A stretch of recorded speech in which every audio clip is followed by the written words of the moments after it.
Liz Truss. She said that number 10 is infested with fleas. She also said she was ecstatic about her mini budget. Well, quasi-quatrain's mini Liz Truss. Budget. She said that number 10 is infested. Let me just turn that off. Fleas. She also said she was... Anyway, I hope everybody's having a lovely weekend. Yeah, I'm back. Here's Johnny. Or is it Where's Johnny? No, that's Sopranos, isn't it? Where's... okay. It's not Shine. Anyway. After a week of not doing anything, just trying to gather my thoughts about the channel and various other things and sort myself out, I thought I'd go live. And I did. And I hope everybody, like I say, is having a lovely weekend. And I hope you're ready for me. Oh, look at that. Yeah, we've got a chat. Let's just see who's in the chat. I did see that the chat was actually, quite a lot of people in there. I did. Should make it a bit bigger. I think we should. So, yeah, in this live stream, I'll try and cover a little bit about what's going on regarding the farmers and a government U-turn when they realise the error of their ways. Typical kind of reactory government. Anyway, they react sometimes when they realise, this doesn't look good. Yeah. And also, how they like to rewrite the rule book because of circumstances. Some of them revolving around Brexit, would you have it? Yeah. Such as kids driving buses. I say kids, they're saying 18-year-olds. But they're also talking about allowing kids, 14-year-olds to get their driving licences. I know they do in some countries and what have you. Like, for instance, here in France, when you're 14, you can drive one of them Park Hermes. One of them little buzz bomb things, Like it's got a 1 cylinder or 2 cylinder. Anyway, sounds like a lawnmower. Yeah, or one of those Amy's. Yeah, they've got the Citroen Amy. They're funny little things, they are. So anyway, who we got in the chat? So, it wasn't easy to I'll try to drag... No, that don't work. Bring it back over here. Drag it down over there. And then I could drag it back over there. Alright, I think that's right. Maybe not. Oh, and turn that to live chat. I should have put the audio back on again. That's it, just about. Let me just check the audio's okay. Yeah, that's good. Yeah, that sounds about right. Yeah, okay. Yeah, alright, it's a bit much. Oh, crikey. Oh, blimey. Yeah. Anyway. I've been listening to a podcast, I have. Yeah, a podcast about farming. Yeah, on Farmers Weekly, I have. Yeah, this podcast. You can't see because I covered it up. There you go. On Farmers Weekly. And I have to admit, they lost their mind about solar panels. Yeah. They're interviewing some woman, and she was going on about, how cleaning the solar panels will pollute the soil. It will. Yeah. Okay. How often do you think they clean them? Once a year, maybe. It's desperate.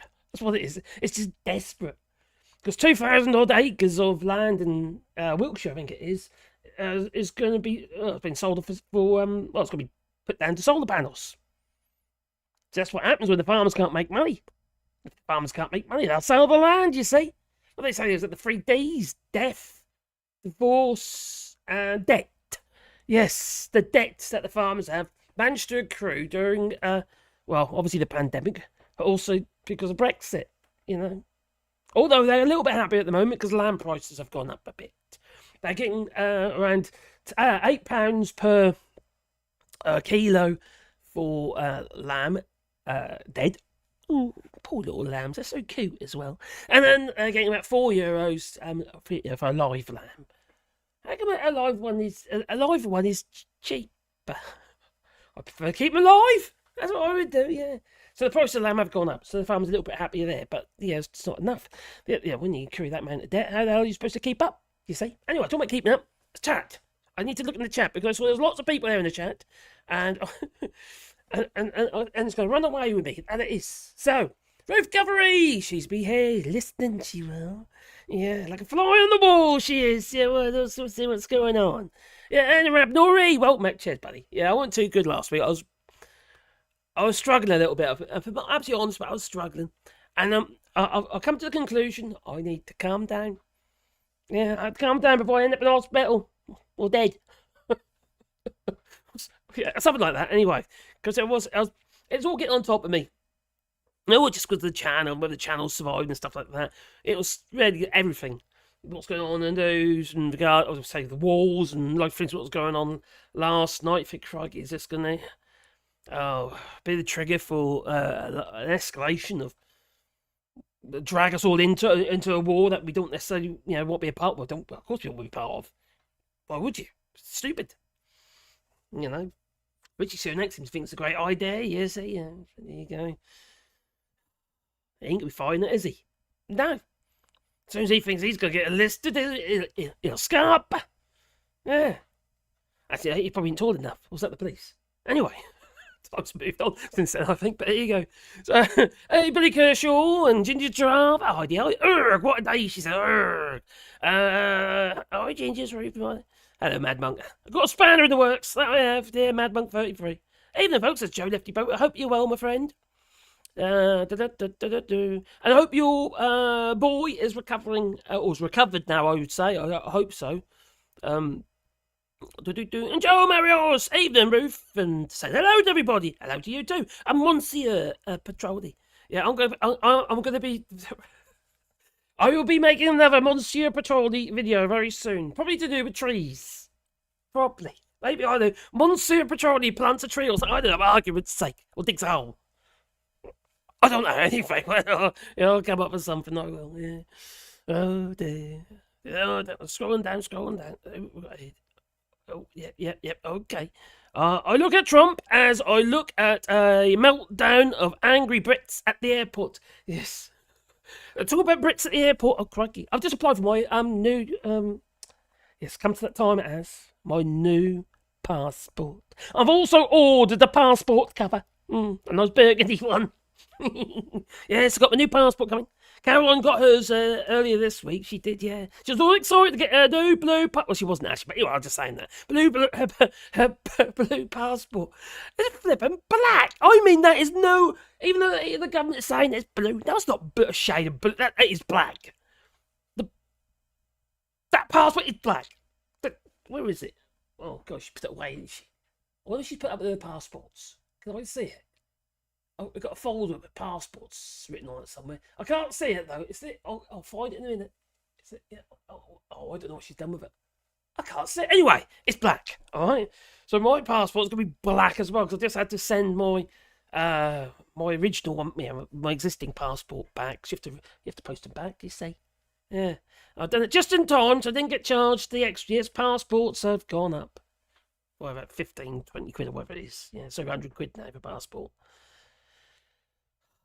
So it's cost me 133 euros with the exchange rate and everything, and the extra postage to get it here and stuff, the courier fees and what have you, per passport. Plus, I had to send my old one back, Rockamonde, which basically signed for. So that was another 11 quid. So it's like, crikey. 145 euros, something like that for a passport. Okay, that's 10 years, but you've got to do it, haven't you? I live in France. I can't not do it. We have to do it. So I was flipping over 300 euros you have to find just for some passports. So if I get stopped, I've got some. Okay, we've got our cards for sure, but it's still got to be passport apparently. I don't see why, but anyway, I'm not going anywhere. And it's quite funny though. Caroline goes across the old channel and what have you. Well, not channel, Ryanair. She flies back and she goes by the Ryanair. And she can go in the proper line, for all the European citizens while watching all the Brits in the queues. It's fun, isn't it? Yeah. Oh, by the way, the ports and that. Well, the French are now, the European Union. Well, was it the French? Would it be the French pay for it or the European Union? Anyway, they've got new kiosks with all the biometrics. Yeah, that's going to be fun, isn't it? No, because it's going to be coming. It's coming into force later on this year. Or the might get delayed, but all the biometrics are. But the app isn't going to be ready until next year. The app that's supposed to make it all smooth. So they build all this extra space and stuff, and all these kiosks going up, but none of it over though. I think this is to do with the Eurotunnel. Yeah, It's to do with the Eurotunnel. So, that's gonna be chaos, absolute chaos. So anyway, what was I doing? I was looking at the chat, wasn't I? Ginger, I think I will have a party poppers ready. Party poppers? What's going on? Everyone have your popcorn ready for the start of Donnie's trial tomorrow. You know what? I see that as something positive. It's just something fun. It's entertaining.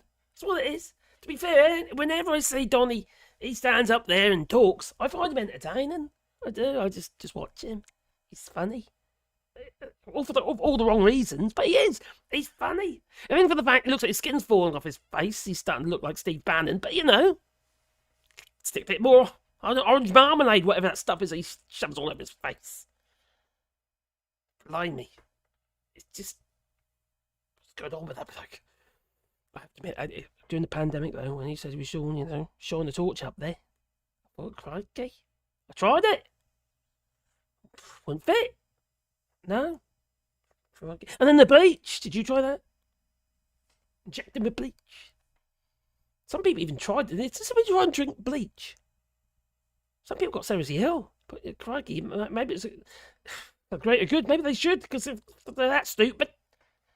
They're not exactly a blessing for society, are they? No. Hello, Doc Davies. Evening. Regan. I hope you're well, my friend. How you doing, buddy? Sorry I haven't been on your live streams recently. I ain't been in the right headspace, to be honest. I've been trying to sort of like evacuate my mind. I have, from news. You can't avoid it really, can you? You try to. Wherever you look, it pops up in your feed. Could be worse. Okay, Elon Musk pop up. Oh, I do. Crikey, that man. Oh, at least Tesla shares are plummeting. Yeah, he ain't doing too well. No, poor old Elon. Do you feel sorry for him? Maybe he's gonna put the old begging bowl out like Donald Trump did, and you could all buy something. I don't know what. Maybe some dodgy golden trainers, or do they train in boots or golden showers? I don't know. Anyway, something like that. And we might find out more about the golden showers in this trial. Which one is this? Defamation or what is it? Crikey, so many of them. Oh, good evening, everybody. Hello, Wim. Hope you're well. Yeah, I've started. Yeah, just start. I'm back. I'm going to got to keep myself in a good headspace, though. You see, I've got to be happy. Yeah, so I've been told. Hello, Jeanette Carpenter. Hope you're well. Scroll on down. Steve C. Hello there. Hope you're well, my friend. And to Larry the cat. Oh, just saying. Hello, my friend. Hope you're well. Scroll down. Lots of names and faces I see here. Nice people who have some really, really lovely comments. That's nice messages and stuff and that, and also some kindness in the form of super chat, not super, super thanks. I went and buy me coffees and stuff like that, and it's just makes a big difference, It really did, and it does. And I just got flies. I got a fly on my screen. Now, tell the summer it might be round the corner. It's been hot today. Yeah, be out in the sun. Well, actually, no, I've been stuck in the workshop. Just saying, hello there, and Grant Sloan, a Cathal OG, hope you're well. And Lars Kubak, hello there. Nice seeing you. Cheerful. Yeah, I'm trying to be. But look, this, if I don't upload a video, it's probably because I'm having a bit of a head case. Probably, I don't know, lose my welly. Lose my welly? That's not quite right, is it? I lose my head anyway. Or something.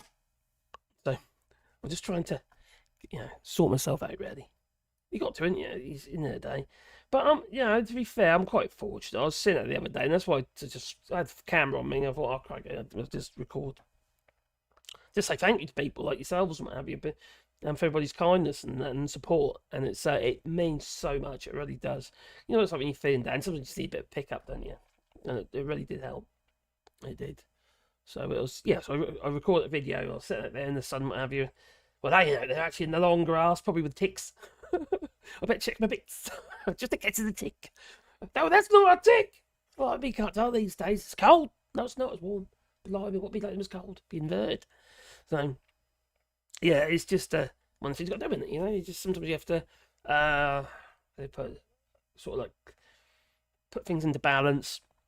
in your head just trying to sort yourself out, really. You know, we've all been there, I'm sure. I know Regan, he's had difficulties in the past and that. Oh, I get it. I get it. Tom Finney, my team are playing like Keir Starmer is going to replace Jurgen Klopp. It makes me sad. Oh dear. Don't worry. But Wes Streeton, he's going to privatise the whole National Health Service. That's the impression we're getting from Wes Streeton. Oh my God, I'm so happy I'm here. Oh, me and my dear missus, we've got various health issues at the moment. Although, I know what mine is now. I've got fibromyalgia that's brought on by. It's one of the things I've been getting down about because I've been in a lot of pain, and it's brought on by my thyroid.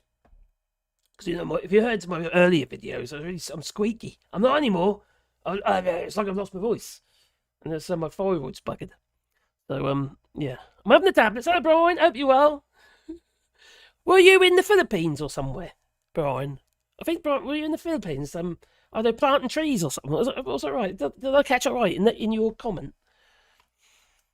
My dear missus, the other day, she was reading the comments out. I was so knackered. She was reading the comments too. It's quite sweet. She's a good girl, my dear Caroline. She is. My last stream before going on a working vacation. Oh, so you ain't gone yet? Is that where you're going? You're going on your tree planting? Is it in the Philippines or Singapore or somewhere? I can't remember. Somewhere like that. Probably somewhere it's probably hot. Anyway. We will. God, this fly is going to annoy me. Go away. Oh, back to this. Flipping things, aren't they? Anyway. Oh, dear me. Well, the other day, you probably saw it all over the news. Flooded farms in England refuse compensation as too far from river. Now, anyone knows if you build a house, all right, and it's near a water source, or I know you've got high water table, you can't stop the water. You have to let it flow through. That's kind of how you build it. You don't try and tank it. You have to allow the water to flow through. Like for instance, this place here, the water runs under my house. Yeah, so you have to let it run through. Otherwise, it will find another way. There's no stopping it. I'm literally sitting on top of my cellar, and this time of year it'll be okay. Well, actually, might be a bit of water in there, but smaller in number, are we? But it does larger actually in mind. fill up with water. But you just got to let it drain away. You see, just let it do its thing. It's been doing it for like the last 120 odd years, whatever that house is. So that's what you got to do. So the thing is, you see, water will go where it's going to find its way to you somewhere, because I think of the water table, and you've got to think of the water level. You've got how far above sea level and stuff like that, and it's just water. It doesn't matter if the river is further than 150 meters away. 150 meters was a rule. If you can apply for compensation for flooding, unless you were within 150 meters from a main river, not a stream or something like that, which could equally flood. They do around here, Our farmers field in the bottom of the valley here. That's all flooded at the moment. But it does that quite often, But water's going to find a way, isn't it? Oh, Wim! Oh, cheers, buddy. Oh, thank you very much, my friend, for the good work and your positive spirit and your passport to stay in the EU. Thank you. I've got to track them. I've sent my passport off. I've got to track it. Yeah, it usually takes about 2 weeks, and then I get my lovely new black passport, and hopefully I'll have my lovely burgundy passport cover just in time. Crikey. I don't want to see it. Oh, crikey. It's just like a constant reminder. And if you're going on holiday and you've got this passport and it's black, it's a constant reminder of Brexit. It's going to get yammy. That is. Oh, welcome to... Oh, cheers, Joe. Welcome to... I support all shorts. Yay! Cheers, Joe. He's a member. Do. So yeah, so farmers who have had their entire cropping land submerged underwater. That means it's buggered. You know, it leaches all the nutrients in the soil. It buggers up all the structure of the soil. Although we over cultivate our land in the UK anyway, it's buggered anyway. To be fair, you can't keep doing that. You have to let it sit fallow. But they don't do it anymore, do they? It's all intensive farming. So yeah, they found themselves ineligible. They did for a government flooding hardship fund because of their farms are too far from the major river. And I think it was about 25,000 in the compensation they could apply for, which is not funny. It's not a lot of money when you could potentially lose your entire crop. You know, the input's gone into that, which have gone through the roof. You know, again, for grain, fertilizer, and all that sort of stuff to to grow the food. In the day, you need food, don't you? You can't get away from it unless you're going to just keep importing it. Just realised I've got really dirty glasses. I'm looking through something that doesn't look quite right. Have I scratched them? Maybe. Oh, might have done actually. Actually, that's glue. I got glue all over my glasses. Oh, what an idiot. Oh, it comes to the I'll probably be a bit of a brasso on them later. Polish that off. But yeah, it's not, the cost of everything's gone through the roof. 25 grand is not really going to touch the size. Some of these farms are huge, aren't they? You know, so needless to say, many of the farmers are deciding that they're going to be either doing the old rewilding. It's not such a bad idea, but people still got to eat. It's not very environmental if we're sacrificing farming land to import food. That doesn't make any sense to me. You know, I'm all up for doing things environmentally. Obviously, it's kind of where I sit here in France. What we do here, we do the best that we can. But it's if you're living in a high rise or something like that, you need to go to the shops and buy your food, don't you? And you don't want to be paying over the odds. Although I have to admit, your food in the UK is still very cheap in comparison to what we pay here in France. Food's so expensive at the moment. I mean, it's ridiculously expensive.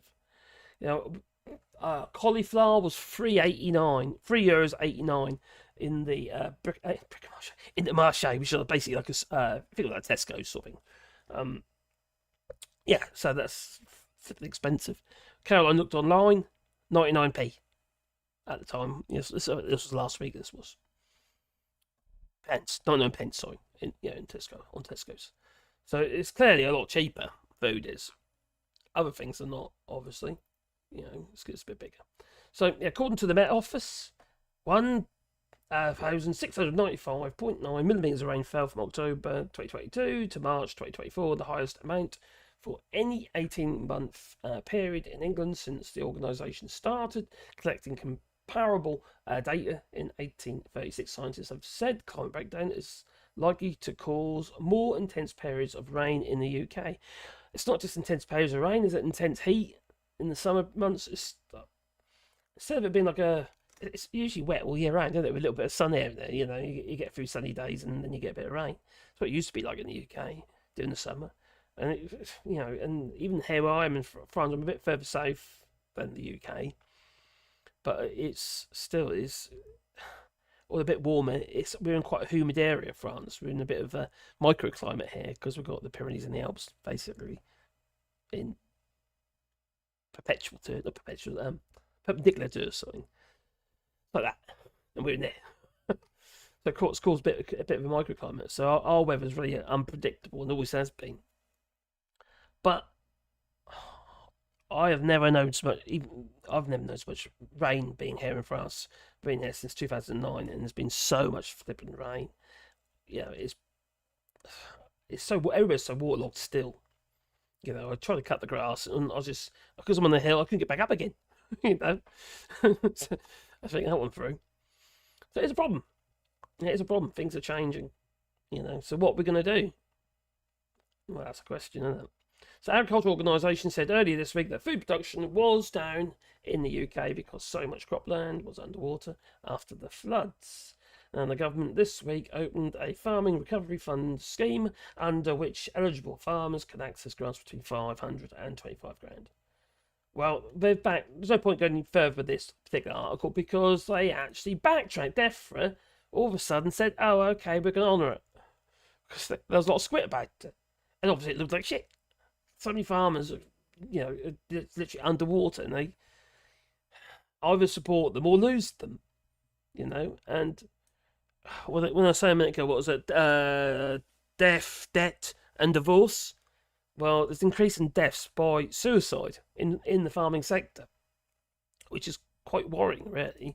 Even if they did vote Brexit. Okay, not everyone did. Not all farmers voted Brexit. I know that. I get that. But still. I don't hear many farmers saying, "Oh, it's because of Brexit. Oh, we're struggling because of Brexit." Apart from Liz Webster from Save British Farming. No, we're not gonna hold our hands up. No, we're farmers. Why should we? So we think, oh, you want your food, don't you? You better support us no matter what. Well, I live in France. Although I would like my kids to get fed, I would. So yes, the Farmers Weekly podcast this was. Well, basically, DEFRA relaxed the flood compensation rules, so now the farmers can apply for their £25,000 up to £25,000 compensation. The government relaxes flood compensation rules after one of the UK's worst hit farmers found himself ineligible for payment because he was outside the 150 metres from a river. Who on earth thought that rule up? Is it a case that, oh, I know, we'll see if we can get away with this one, chaps? They won't notice, chaps. Not the things put in your legs. No, if that's it, crutches. No, not that. No, chaps. Right, gonna dig myself a hole here. So yeah, it's just this. Why can't I say that? Anyway, they do it all the time, don't they? It's just they try and justify themselves, or they backtrack. How many U-turns was there during, say, for instance, during COVID, for instance? It was one after the other, wasn't it? What about Boris Johnson and his? So I don't know. I will not. What's the phrase he used? Innovate or something. If intubate. I don't know about the Northern Ireland trade with the rest of the United Kingdom, Britain. He lied, didn't he? Can't believe what they say, can you? Hopefully things will get better once later. I say once Labour's get in, but it's I don't know if they deserve to. If Angela Rayner is a criminal, oh, Debbie. Oh, it shouldn't be allowed in, no. What bollocks is that, eh?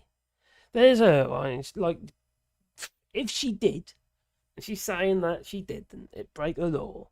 End of the day, it's only £1,000 or something like that regard. What the flipping money that Richie Sunak's had? The hypocrisy. What about Michelle Moaning Moan, whatever her name is? Whatever they do. What's happening there?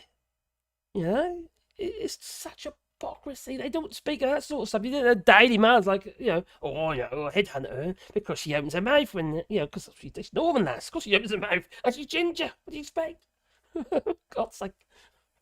Blimey. So, yeah, they backtracked. So, with all the latest market price, blah, blah, blah. So, it's... Oh, yeah. Oh, what about this? Oh, there are 2,000 acres.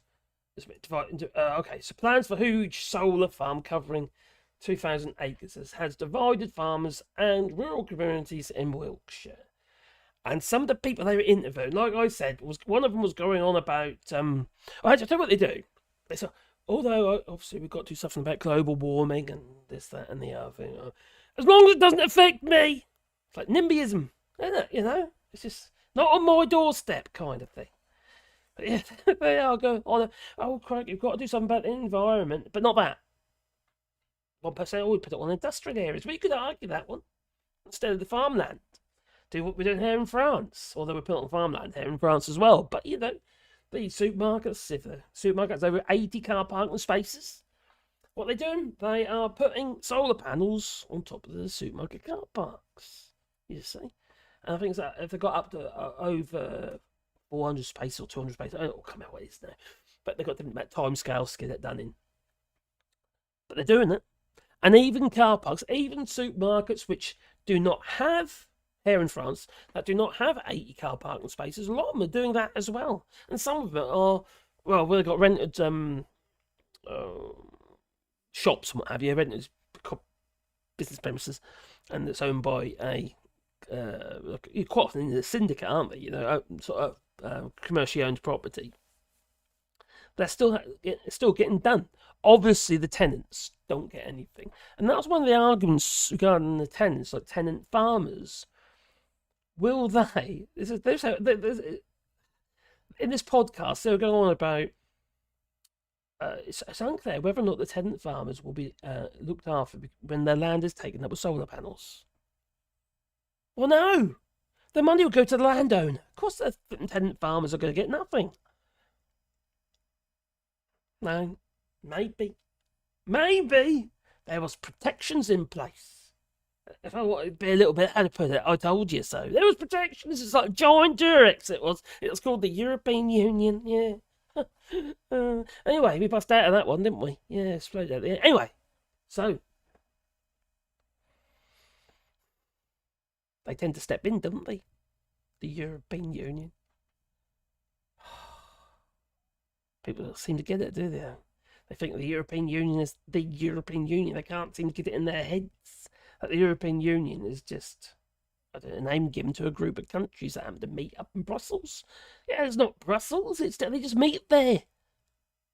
Could have been in Paris. Could have been anywhere, but it happened to be in Brussels.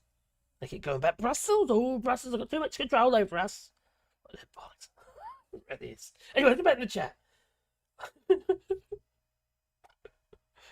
Oh, Harrison Kit. Oh, nice one. Hey, Harrison Kit has gifted 5 All Shorts memberships. Oh, blimey. Lovely. So, let me just check something. Did I...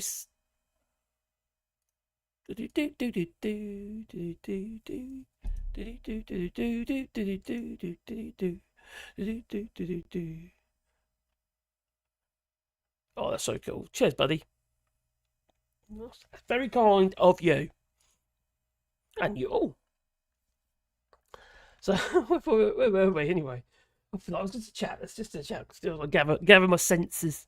If I got any, I don't know if I have. I think over here. There we go. Back in. Oh, who have I missed? Who have I missed? Daily Blase. Hello, my friend. I hope you're well. I didn't see you there.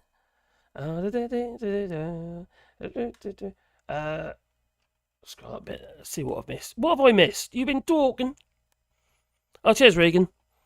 Yeah. Where are you for your cauliflowers, Cafal? This was in the Marché in Cusack in the limousine. It was $3.89. We didn't buy any. The other day we managed to get them. They were on cheap. They were $1.99. That was where was that though?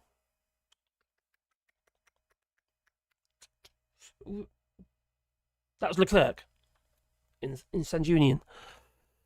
Oh. Smaller in Gentrification. number, are we? Oh, gentrification. But larger in mind. What have I missed?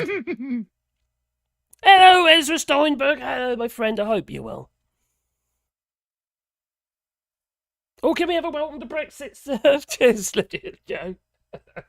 Oh, I don't know. Do we can stretch to that? Can we stretch to welcome to Brexit, sir? Maybe. Welcome to the Brexit, sir. I'm sorry. Oh my god. I don't know if it did it or not. Did it do it? I'm not getting it come through here. Let's try it again. Welcome to the Brexit, sir. I'm sorry. Oh my god. Turn that down a bit. Oh, the thing is, you see, with sound effects, you see, if I don't actually... what I should do is press all my buttons at the beginning of the show so it gets into the cache and then it'll be quicker. That's like this delay. That's what's going on. It's crazy. Yeah. Oh, I love you too, Orange, but Ezra. Ginger's Drafts. I moved in here 25 years ago when it was an affordable housing. Now I'm surrounded by a bunch of wealthy people who thinks everyone has a pile of money in their pockets. I always try some of them are Russian. The same thing is kind of... It happens everywhere, isn't it? You look what's going on in Tenerife, well, Spain in general, and what have you. It's just... They don't want us. No. They're all kicking off. They're not happy with us Brits, considering they are the biggest tourist. Not biggest, maybe it is biggest, but it will be gambling as well. Maybe. But what I mean is the biggest volume of tourists tend to come to Spain are from the UK. And well, I don't think we're all that great, are we? Not all the time. Yeah, I don't think we're all that bad, but now a whole bunch of them got. Why did we find that? A whole bunch of tourists were told to go home. They did. Yep, they were told, Smaller in number, they are were we? told to sod off. But larger in mind. Okay, tourists. Where was that?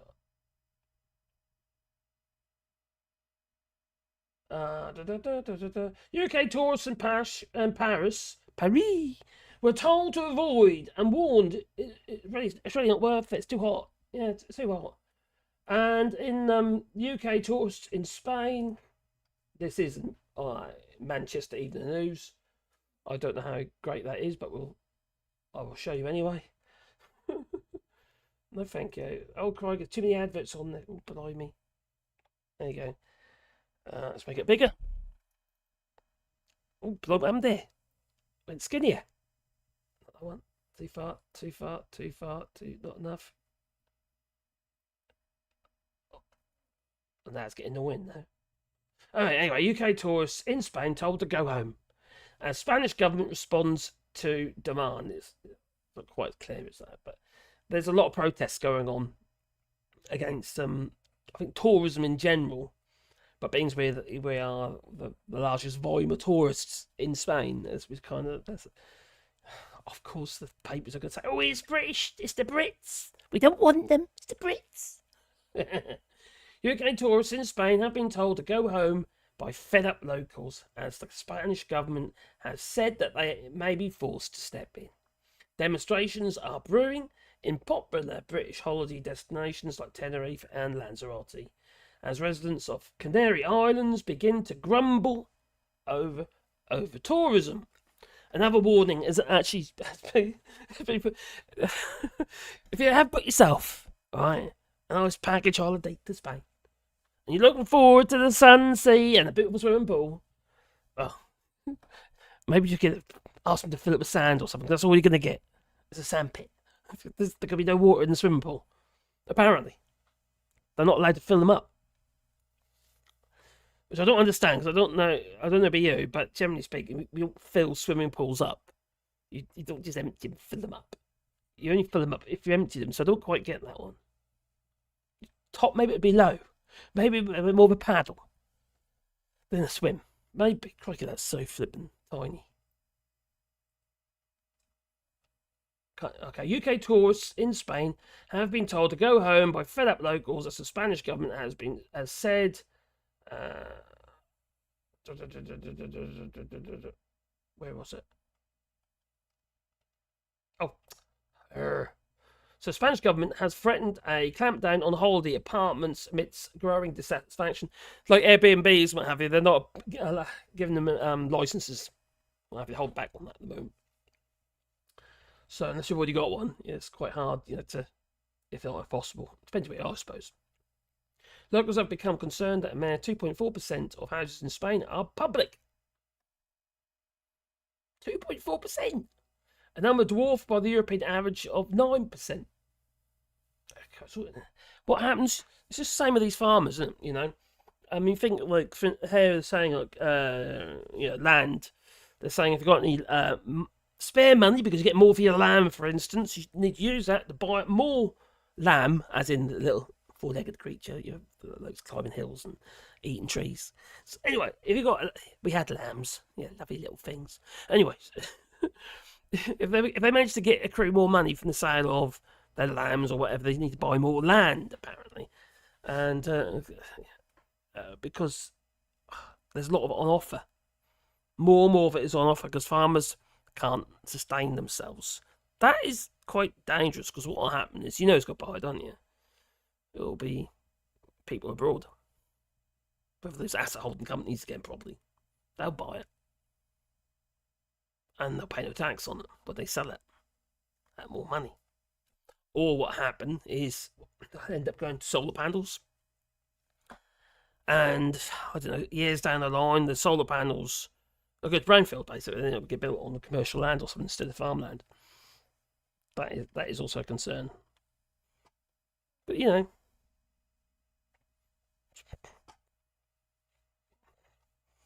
maybe they need their protections. Maybe. It is not the fittest that survive, it is those most adaptable to change. Oh, Darwin! Crikey, a mashup, Darwin, okay. I suppose that's right, really. It's, you could say the same about myself and Caroline moving here to France. We had to adapt. Healthcare was different. You jump through hoops and what have you to go through all the paperwork, you get your carte vitale and there's something. And now it's like, CDS, cuts ashore as well. We have to have, and the way we do car insurance and stuff. Everything's different here because you insure your vehicle here in France, which means you have to insure that vehicle even if it's on your land, even if it's not on the road. It has to be insured. you can't cancel your insurance until you've either scrapped it or sold it, or maybe I'll break it. I don't know what. Yeah. Anyway, whatever options there are, but you can't sell them. You can't cancel your car insurance like that. And also, if you've got a business, you need to make sure that you got your insurance for the term of your business. Is obviously extremely complicated. Things are different. It's just different. Are we glad we moved there? Yes, we are. I'm very glad we moved here. Is healthcare good? Very good. Is it private or is it like a national health service? It's a mashup. If we put Darwin into it, it was a mashup. So, we have to pay 2/3. So the government pays 2/3 or paid by the state, but a lot of the places we go aren't just government, taxpayer hospitals. Some of them are clinics. But they don't. It's not like a private hospital. A bit like what they're doing with Spire Hospital. If you get your new hip or whatever, or new knee joint. For instance, in Norfolk, you might go to Spire, to jump the queue, and you don't pay. Get that under National Health. So there's obviously pros and cons. Has Wes Streeting got a point? I don't think so with the NHS. I really don't. Why I see it, I see that there's a massive amount of waste, huge amount of waste in the NHS. And the more we include privatisation within the NHS, the more we break it down and the more we have we lose power. We're handing power, the National Health Service, we're just handing it over effectively to private organisations. It's not great. Thing about here in France, you see, Smaller in number, are we? So. But larger in It's always been mind. like a here. See? You've got something. The National Health Service is a treasure. I don't care what anybody says. It is a treasure and needs to be looked after. And it doesn't need reform. Is Wes Streeting right? Yeah, of course it needs reform. But privatisation is not the answer. Bringing in more private companies in, is not the answer. And if you are going to do it, you need to make sure they aren't foreign companies. Like Palantir and companies like that. No, definitely not. If it's going to be any private company, it needs to be a UK-owned company. It's got your best interests and obviously their bottom line because they're a business. That's the other thing about privatisation, isn't it? How can it be the case that it's better run when they've got to make a profit and that profit doesn't get reinvested, it's sent to the shareholder? How is that ever going to be a great idea or better for the service? It's not. It isn't. It's proved that with the water companies. It's just how it is. It just seems logical to me. I don't understand. I understand why they do it, but I don't understand why the public allow it to go on by keep voting these people in. It makes no sense. It's no sense at all. They go about, I love the NHS. They did this and that, but brilliant. Once you get in through the door and you've been sitting there for 12 hours, or you're still in the hospital waiting to get in. Once you do get in, they treat you brilliantly. They're great, but they're overstretched, they're overworked, they're ripped off with student loan debt. They shouldn't have student loan debt. They didn't used to have bursary.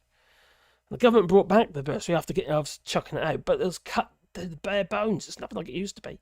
And they privatised most of the student loans now anyway. It's just profits for somebody else, isn't it?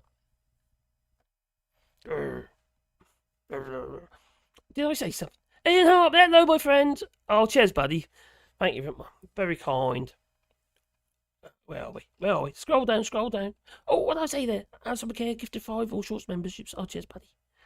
And then come down again, down. Ian Hart, 199. Good evening, all. And love the channel. Cheers, my friend. You're most kind. Hey, P. Dallas. Hello, my friend. Oh, we've got another spanner in the works. Oh, crikey, there's 3 spanners in the works now. Oh, crikey, how will I cope? Oh, and Phil McCracken's here. Oh, crikey. Hello, Phil McCracken. Oh, I see you got your Wally dog. Oh, I hope you're well, my friend. Who would have thunk Brits in Spain get on the Spaniards' twits? Who'd thunk that? Oh, I wonder. Most people. I know I'm annoying. All right, I know I'm annoying. That's kind of why I live in rural France and away from everybody, and I'm, and I occasionally annoy people online. And I know I'm annoying. I sense it. I can tell. All right, people don't get me, and that's fine. I understand that. Even my own kids sometimes. Oh God, Dad, shut up. Oh, hello, Bill.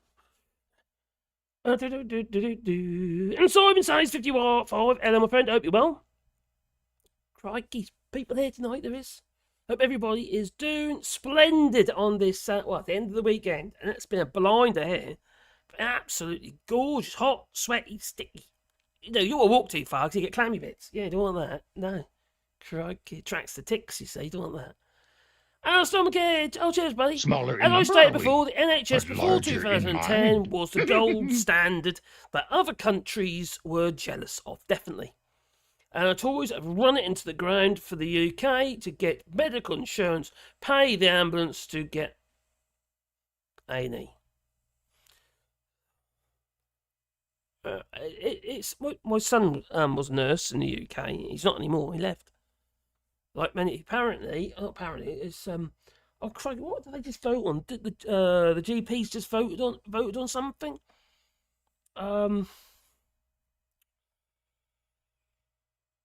Oh, strike? Oh no, not to renew contracts or something like that.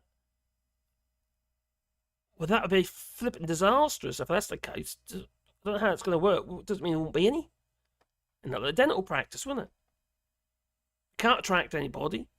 Places like Nigeria, where we're working a lot of our doctors and nurses from, well, their own governments are saying no, you can't have them anymore. They've got to do at least 2 years in Nigeria. What they were going to say 10 years, but I think they relaxed that now because my son-in-law's Nigerian. Excuse me, is Nigerian. Oh, cheers, buddy. Oh, we funds for Wally Dog's meds. Is he? Oh, I've got little Wally's on the floor down. There's Pandora. He's on the floor down there, and I think he's dreaming because he's doing this kind of running in his sleep.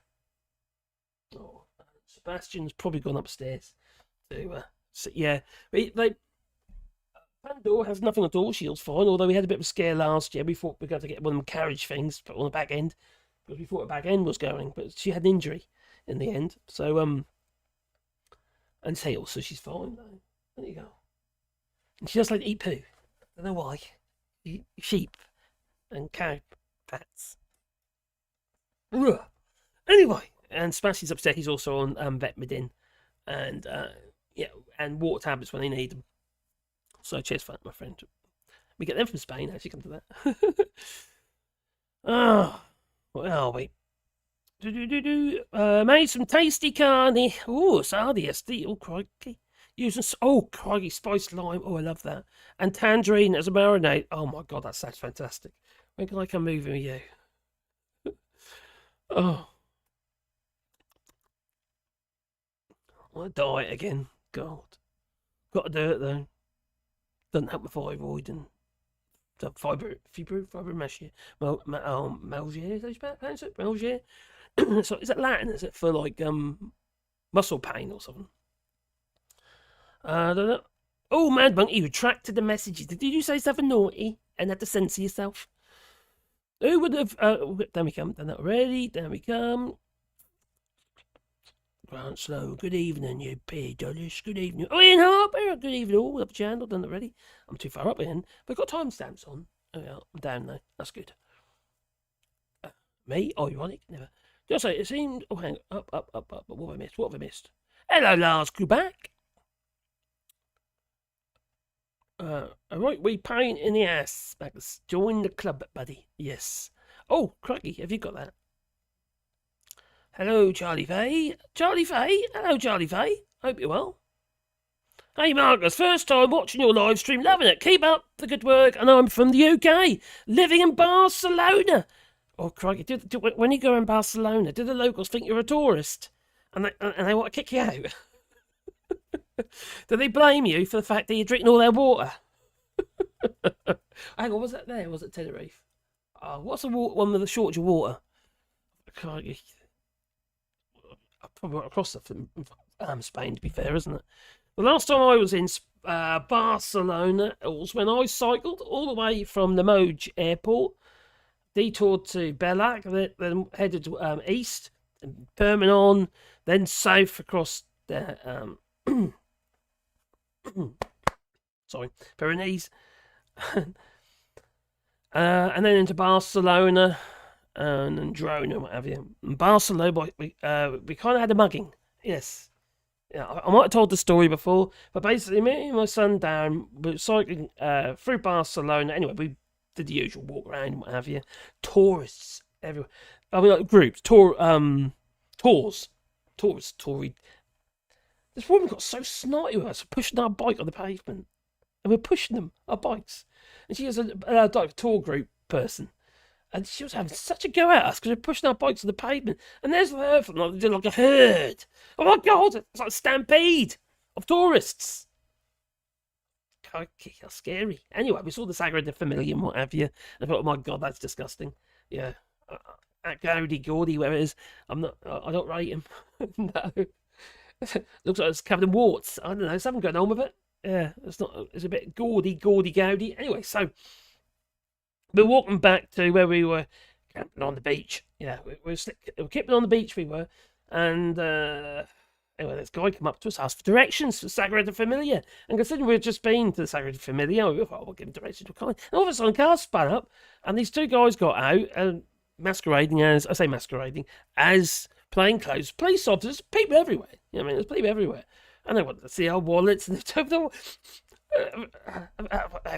wouldn't worry about the wallet because there's nothing in it. And I don't keep my cards in the wallet. I always have it. I don't put anything in it. You know, I have about a tenner in it. That's what I had in it. Just I put it somewhere else on person.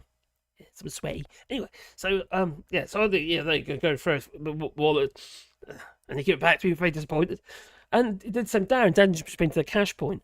But we didn't realise Baggard Dan's t-shirt was wet, and we found out afterwards why he was wet. They mark you. You go to the cash point. The kids come along and mark you with a like a water mister sort of thing. Squirt your t-shirt. It's got a wet belt on it. So these people know that you've just been to the cash point. Well, I had no money on me. Well, I did, but not what they thought it was. Anyway, so about 10, 20 strides after they whizzed off in their car, they walked with us for a bit, and then once they left, we were hang on, there's some fish for there. But shitty old shoes on, and I thought, hang on, he just flashed us this ID, which could be anything. We didn't think it's like the pressure of the moment. It was bizarre, quite a bit naive.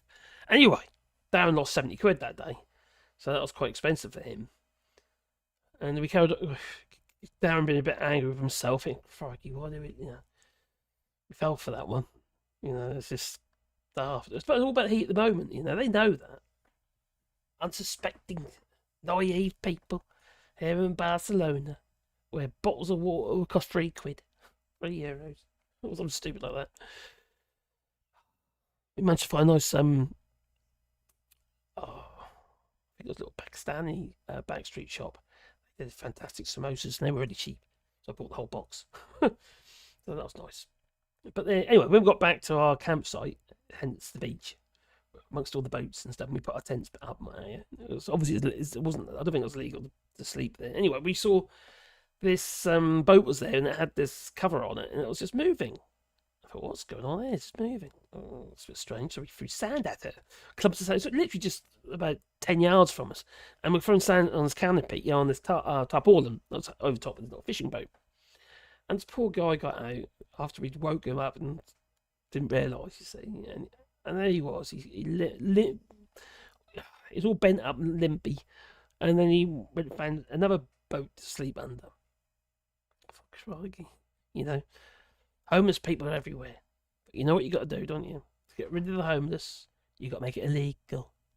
Just like this government has. Make it illegal for the homeless, and that way we can criminalise them. And they'll never get a job. Makes a lot of sense, doesn't it? No, it doesn't. Anyway, what we got here? As I stated before, I said that already, didn't I? Yeah, you're 100% right, Alistair. The UK government, especially this last government, has damaged the NHS. Now, I'll say to you, I would say that the last Labour government didn't help with the PFI hospitals. I think that was ill thought out. And you could argue, well, we got new hospitals. We're still paying, we're renting them. Like the University Hospital in Norwich. We're renting it. Renting the beds. And it was one of the hospitals that was put under special measures for, what was that disease going around the hospitals? I don't know, not COVID, another one. Because it was dirty. A brand new hospital. It might be something to the fact that when we were working on that building site, people were peeing in bottles and putting them on the girders. Wide neck plastic bottles. Because what do? Right? You're dying for a pee, right? And you're up there, right? What you got to do? You come all the way down again, walk across a muddy old site to find a blue toilet. No, you just finished your I don't know, your Lucasade or something. It's probably why you won't have a pee. And you pee in the bottle. What do you do with it? You chuck it down with that's evidence, isn't it? No, it gets sneakily put on one of the girders. Yeah. On a bit of the ironwork somewhere. That's what happens. They're still there, probably. That's probably why. I'm right away pain in the ass. Are you? Join the club. I'm not annoying, says Joel. I'm just sarcastic. Oh. But that is just sarcasm. You know what they say there, Joel? You know, sarcasm's the lowest form of wit, you know. Hello, David Drago. Hope you're well, my friend. When will the UK rejoin the European Union? I can't see it any time soon, unfortunately. No. Obviously, wish it would happen. I just can't see it. But we need a government that will push for it. And this government obviously won't push for it. And the next government is not going to push for it unless things get really bad. Which I could do.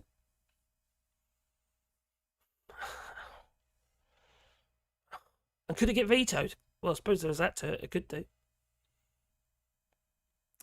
Would the European Union, member states, got to remember that, it's not just, the European Union. If the member states of the European Union, would they want it? You get Guy Verhofstadt and others, they say, yes, it's not good for the EU, which it isn't in many ways. You know, it's hard for the EU to trade with the UK now. Vice versa. I'm great. Where are we? I look like an Irish red man. Add more confusion to it.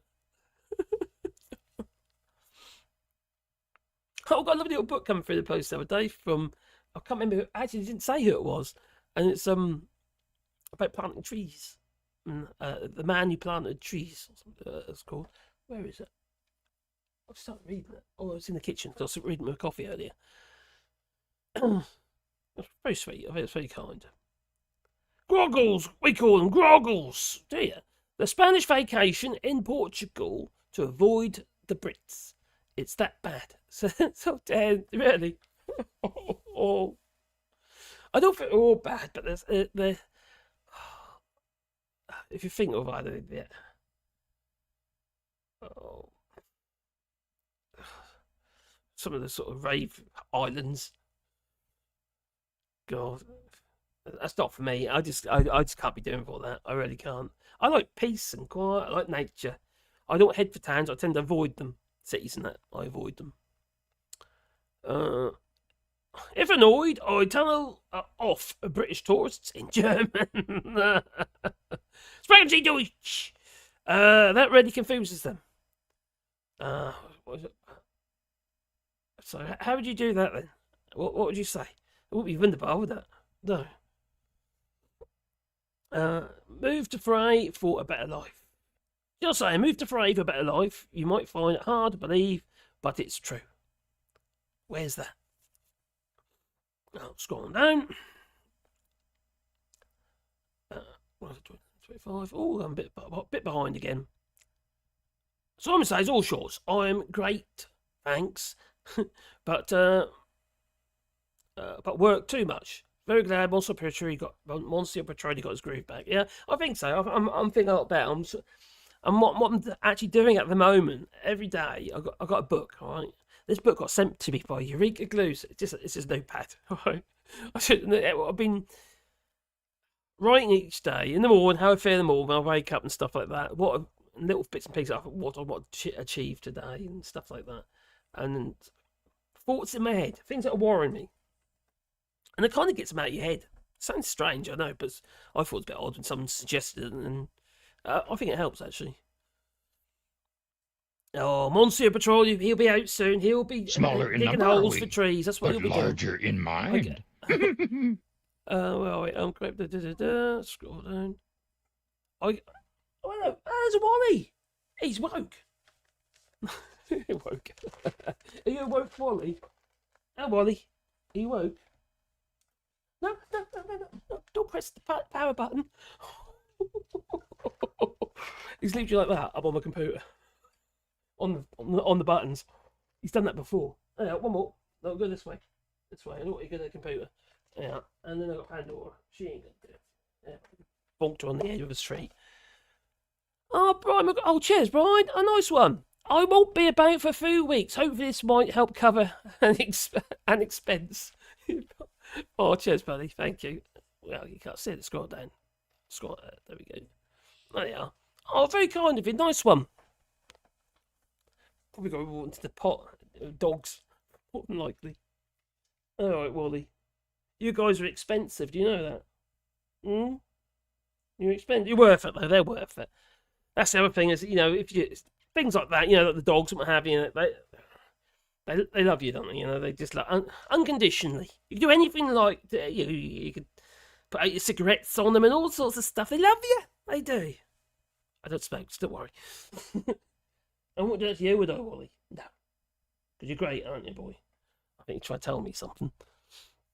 Oh, yeah, my little Wally dog, he's great. I haven't been to Spain in 20 years, says Joe. Well, actually, to be fair, the last time I went to Spain was when I went with Darren. That was the last time. Oh, no, it wasn't. Or was it? Yes, it was.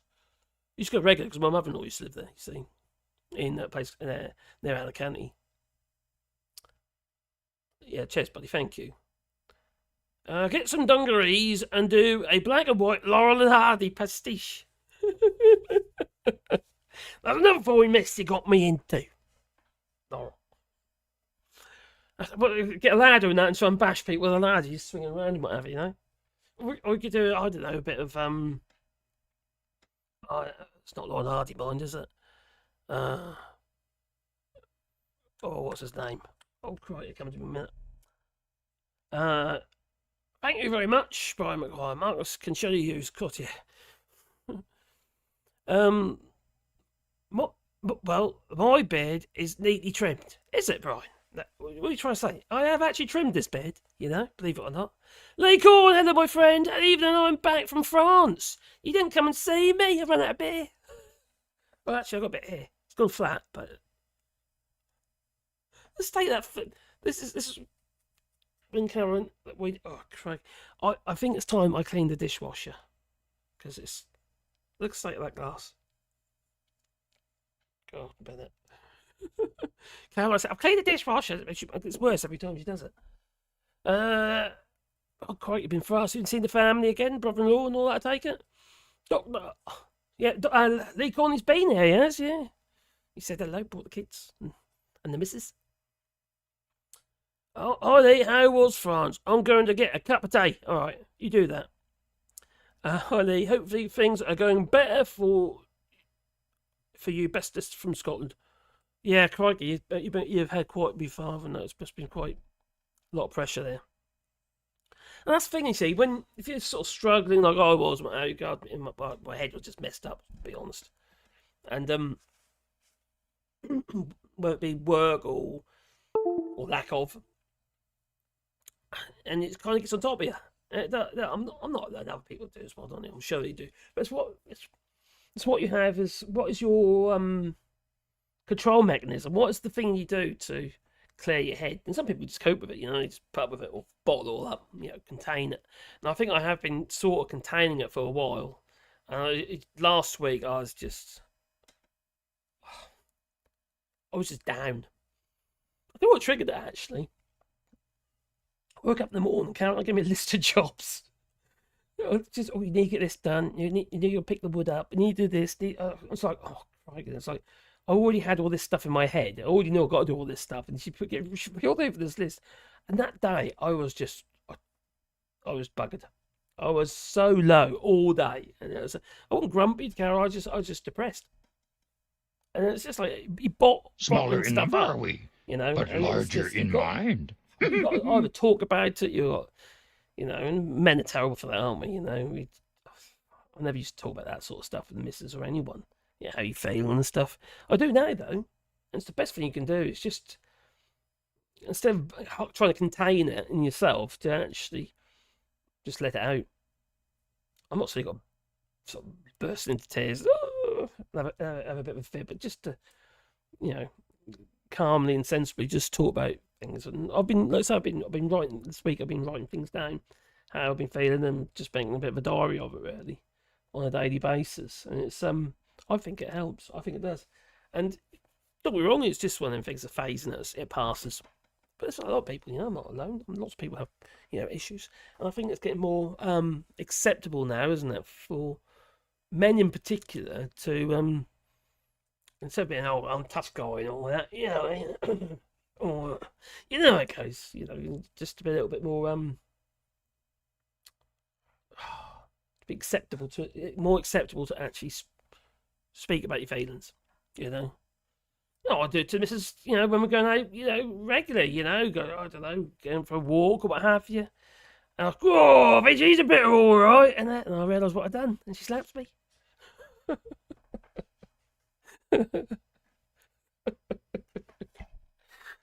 I don't do that.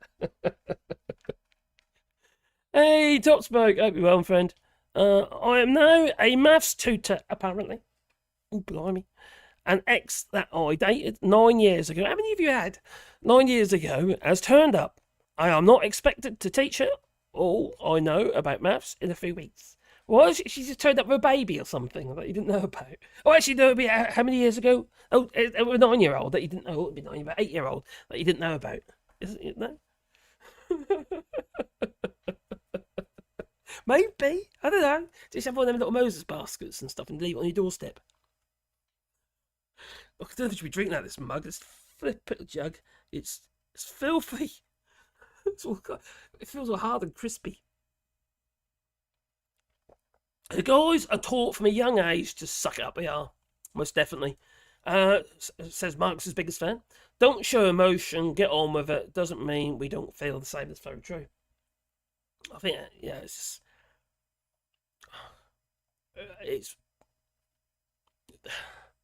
How long has it been going on for now? Is it about last 5 years? I think maybe it's started being more acceptable.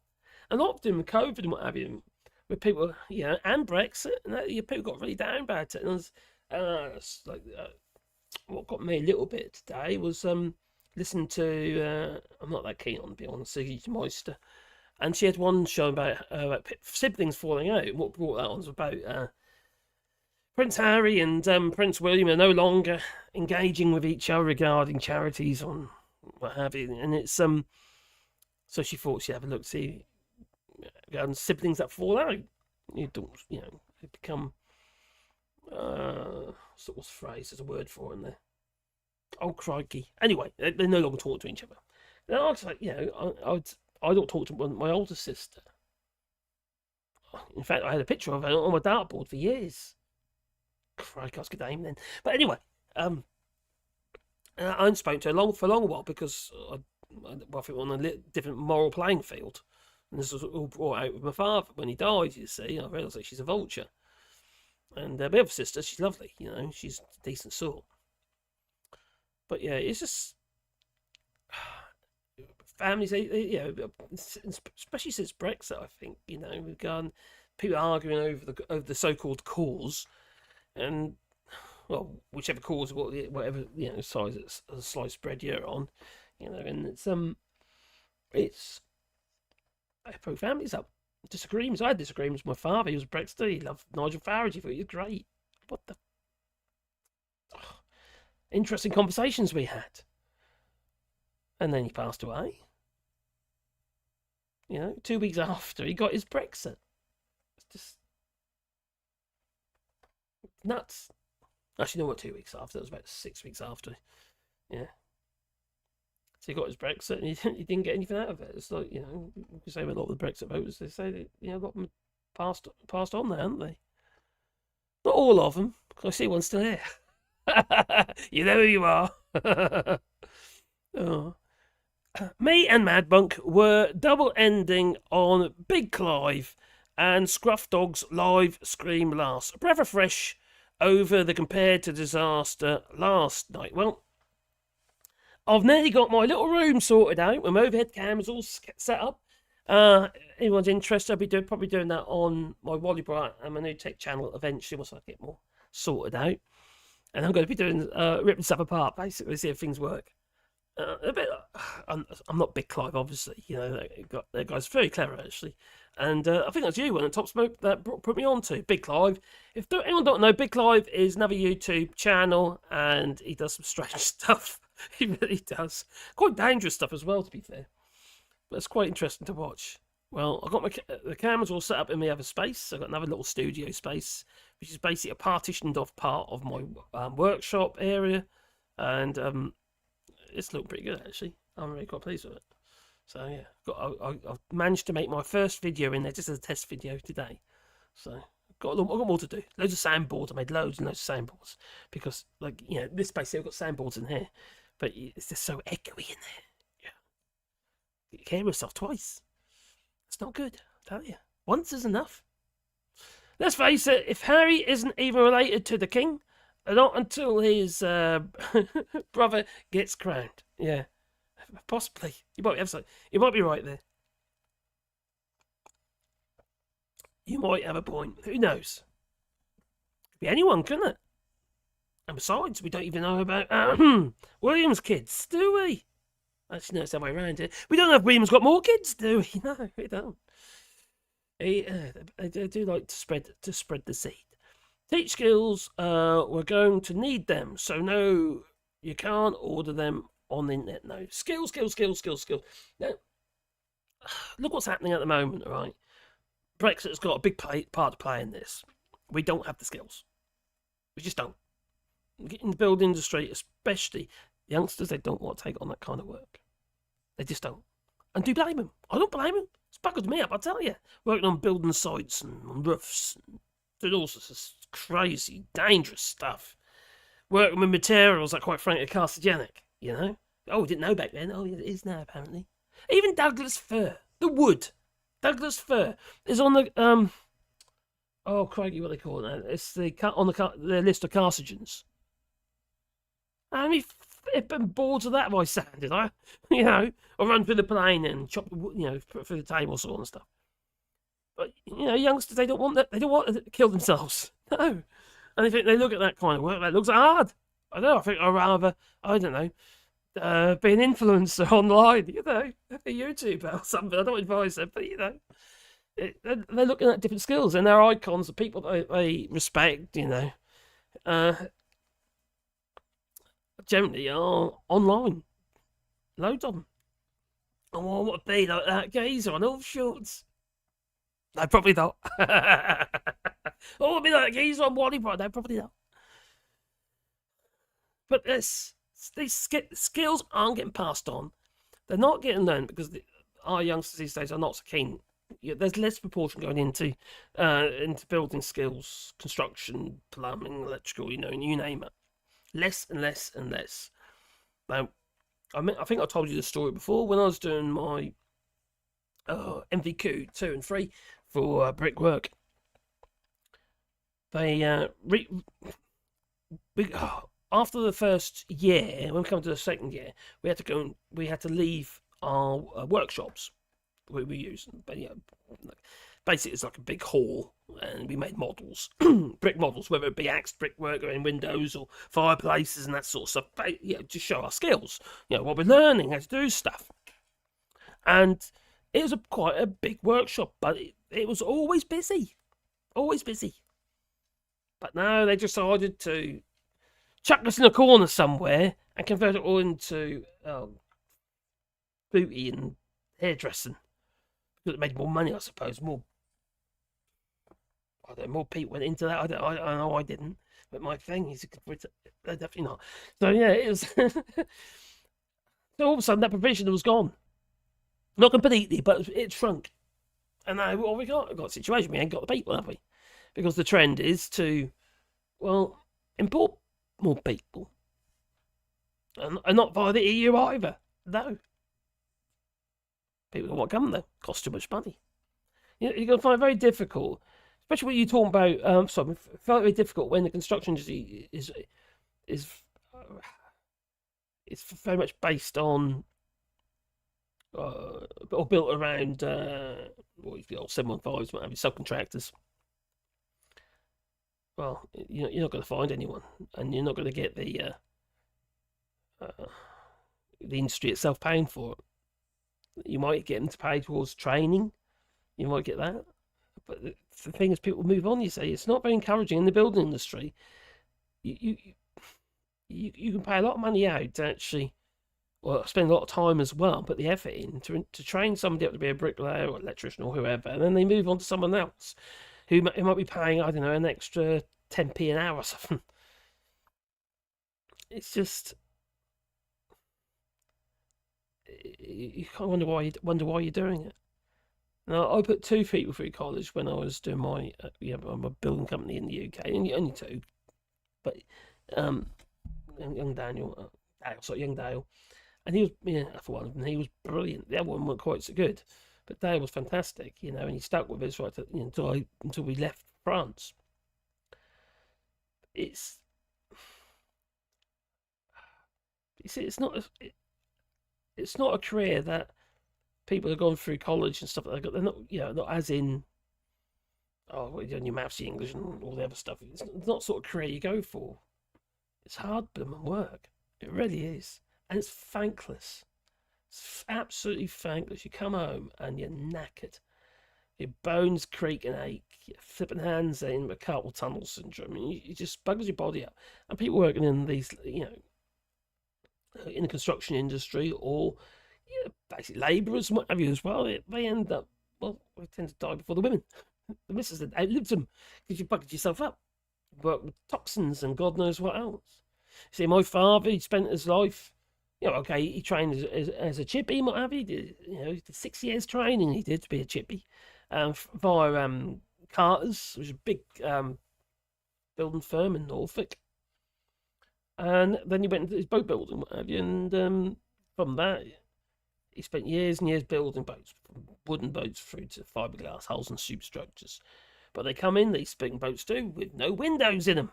These hulls and superstructures. So what he's got to do, he's got to obviously level it up, what have you, but then he's got to cut all the holes in the superstructure for the windows, using diamond cutters and the old angle grinders. And the dust, fiberglass, silica, basically.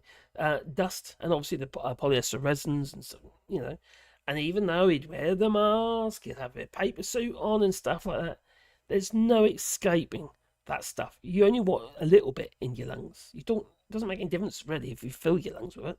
So a little bit is enough, but often, a little bit often. So you know, you're gonna have to take the overalls off. You're gonna have to take your mask off. But Dad would drive home with the mask off in his overalls, come home and have a shower and whatever, then go back to work again. Meanwhile, he's been shaking about and like dust is flying around him, and whoever else is near him. See, these things is, you know, and obviously he had asbestos and asbestosis over the years. It's long-term exposure, a little but often, and then, you know, potentially end up cancer or something, like my father did. Okay, well, 78, so he didn't too bad, you know, but he might have been, you know, a bit old. He might have got a few more years out of him. Enjoy his Brexit, so he can literally reap the consequences of his decision. Bastard. Anyway, I've been rambling, ignoring you again. I'll get back to the next bit in a minute. I'll do about buses. We've got to do the buses, you know. On the buses. Try again. Was it on the buses? Who's the one you had to was eating pickled onions when she's pregnant on the buses? And the older people will know what I'm talking about. Which probably means you vote Brexit. I don't know. The Royals, is that... oh, I just jumped up again. What did I do? I just scrolled up accidentally. Gracias. Remember what I told you ages ago to learn about the Middletons? So-called fortune. They are bankrupt now. Dowry has run out. The dowry? Oh, blimey. Can I tell you what I did to my daughter? I put my daughter when she was living here in France, and we used to have what's it called? France Online, not France on Tree. There's a forum before Facebook already took off. Anyway, the forum here. And I put Yasmin on this forum, pictures of her and stuff, and offered a dowry. She was not happy. Obviously, yeah. So still didn't get rid of it though. There's sleazy people thinking you're serious. But, you know, actually, only one bloke it was. Okay, Vale. Okay, Marcus. Don't play the Nigel Farage sexy dance. What do you mean?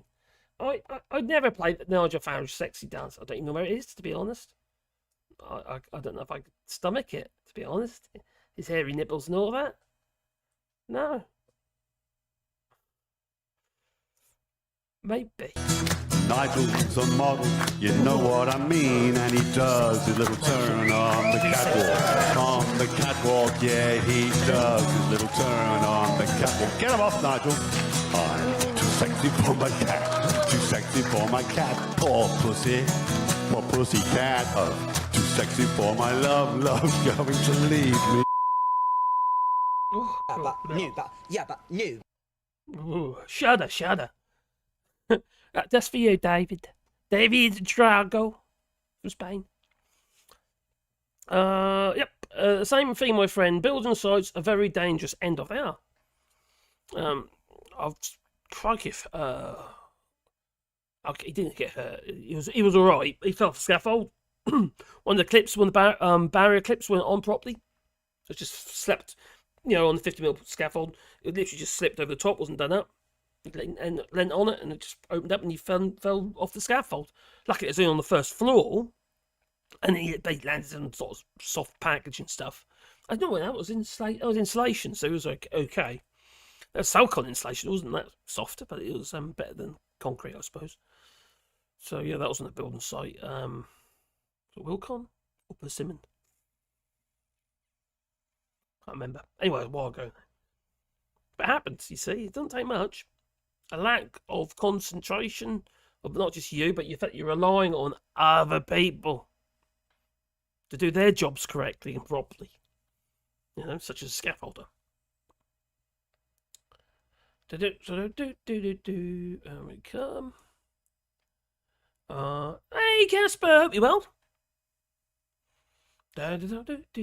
I've fallen off the beer wagon now. I sell a lot more stuff when I'm lightheaded. More bushy. I've fallen off the beer wagon. Oh, you've done well though, haven't you?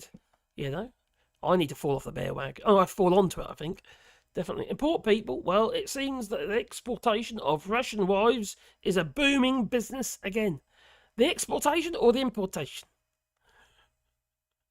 Which way is it going? Yeah, crikey. One of the mods should time out and ban Divi Drago. He wants to inflict uncontrolled cruelty on us. Yeah, with the Nigel Farage. Yeah. Oh, I'm only kidding. Okay, I'll stop joking. Too late. It's done. Inflict cruelty. Come on, don't exaggerate. It's just a video. Top Smoke says, I'm a great engineer. Oh, crikey, it's just jumped up again. Why did it do that? That's bizarre. I'm a great engineer, it turns out, but they don't pay anymore. I was in some months in the oil industry, paid 25 grand a month, and they want to pay engineers 35 grand now. Needless to say, I don't bother. Feck 'em. Sounds like a lot of money to me still.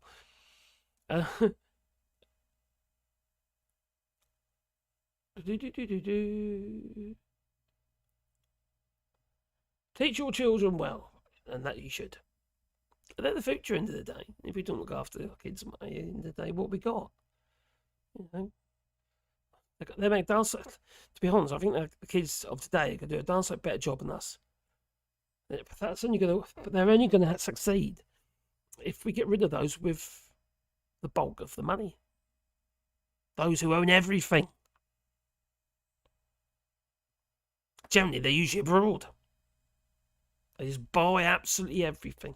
Brian McGuire says, all shorts, did something I'm not supposed to do in work. Ooh, what did you do? Did you flash somebody? I actually fixed a damaged pump on a ship. The ship's officers were amazed that the surveyor could do it, and they couldn't. Something like that happened to me when I was at college, but doing my photography degree. And I've done all sorts of stuff in my life, but when I left school and what have you, I worked for in photography and in lab work, what have you. Anyways, I do a lot of hand printing, and in fact, the overhead camera stand that I've got in my new studio is my old and larger stand. It's brilliant because it just rise and fall, you see. So anyway, I used to do the hand printing and what have you, in the black and white and colour, and Chrome as well, which is basically the transparency prints. And I end up getting, you know what it is when somebody realises you can do something and you just end up virtually, you don't get paid. Because I was in college, you know, it's, you know, I was one of the older students, me. Yeah, and that was in 2002. 2002. Oh, wait, hang on, here I go. I just want to show you my distinctions. I'll get one of them down, so I'll drop the other one. There we go. Distinctions. Look at them distinctions. Okay, there's a couple of merits, but you know, I've got another one over there. So I've got 17 distinctions. It's unheard of, it is, yeah. You see, because I'm clever, you know. Honest. I've done exactly what I want to not do. Literally dropped the picture behind the. Anyway, I'll sort that out later. So yeah, anyway, so you get roped in, don't you? You get roped in doing stuff if people, you know, think sometimes it's best to keep quiet.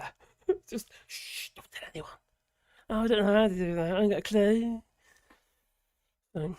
Asbestos, yep, wives got it too. Washing their husbands over. Good point, actually. Never thought about that. That's a really good point. The asbestos, when one of the what is it? I'll speak fly. Like the powders and what have you used, fibres that'll be added into the lime, what have you, to make up the cladding, not cladding, the insulation for pipe work, what have you. It's also put in plasterboard and all sorts of stuff, and it was the fibrous reinforcement. Now plasterboard, I don't know what's like in the UK anymore, but here in France, the plasterboard has fibres in it, and the fibres are glass, like glass reinforced fiberglass. And in this case, it's just glass reinforced plasterboard. Now, I didn't realise that until the other day when I was boarding out that little room, and I got a glimpse of it. I could just see the light shining on it, the little hairs. You know, well, scored one side, broke it, and cut the back out. and I could see all the little fibres. And they're basically, you can see it, they're almost translucent. Obviously, it's fiberglass. So I was did my research. Yes, Dora, I can hear you. She's pestering. And I realised, you know, it's a bit of an issue. I think, okay, maybe I should make sure, even if it is just one cut, I wear my mask. Yeah, because I do wear masks when I'm in workshop, even though people watch me and think, well, you got a mask on because I'm doing a video. I can't talk and with a mask on. In fact, I struggle with can't see either because the glasses steam up. When they're going to design a face mask so it doesn't steam your glasses up, when they're going to do that, they asked what university I went to, and when I said I went to Tech in Cork, but you're a class surveyor, we thought that you were a master's degree guy. Ooh.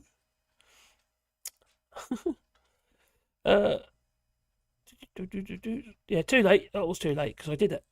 I did the Nigel Farage. I do apologise, but you know.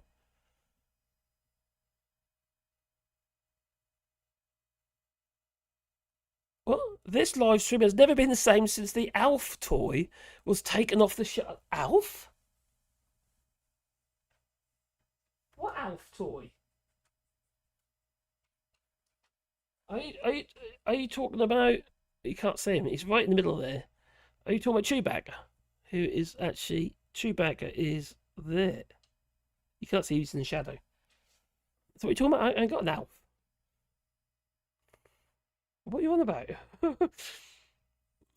Yes, if you can fix things, everyone wants to be your friend. Yes, it's very true. And if you've got tools, everyone wants to borrow them. I've made it quite clear ever since I've been, how to put it, wrong so many times. Either they don't bring them back, or they bring them back in such a state. What the hell have you been doing with that chisel? Crikey. Oh, I thought it's called, yeah.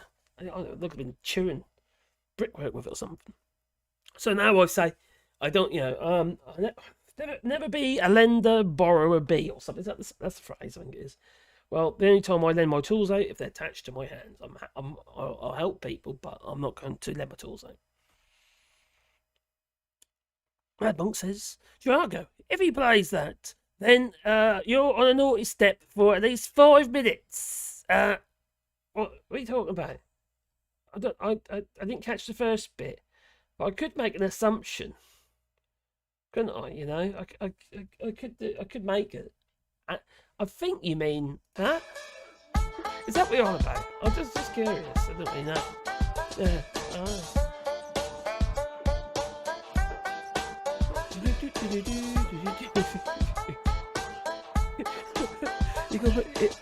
You're gonna put them on the naughty step. I don't know if that's what you said either, to be fair. Oh, the book. Yeah, that is. Yeah, but that's it. You're going on a naughty step.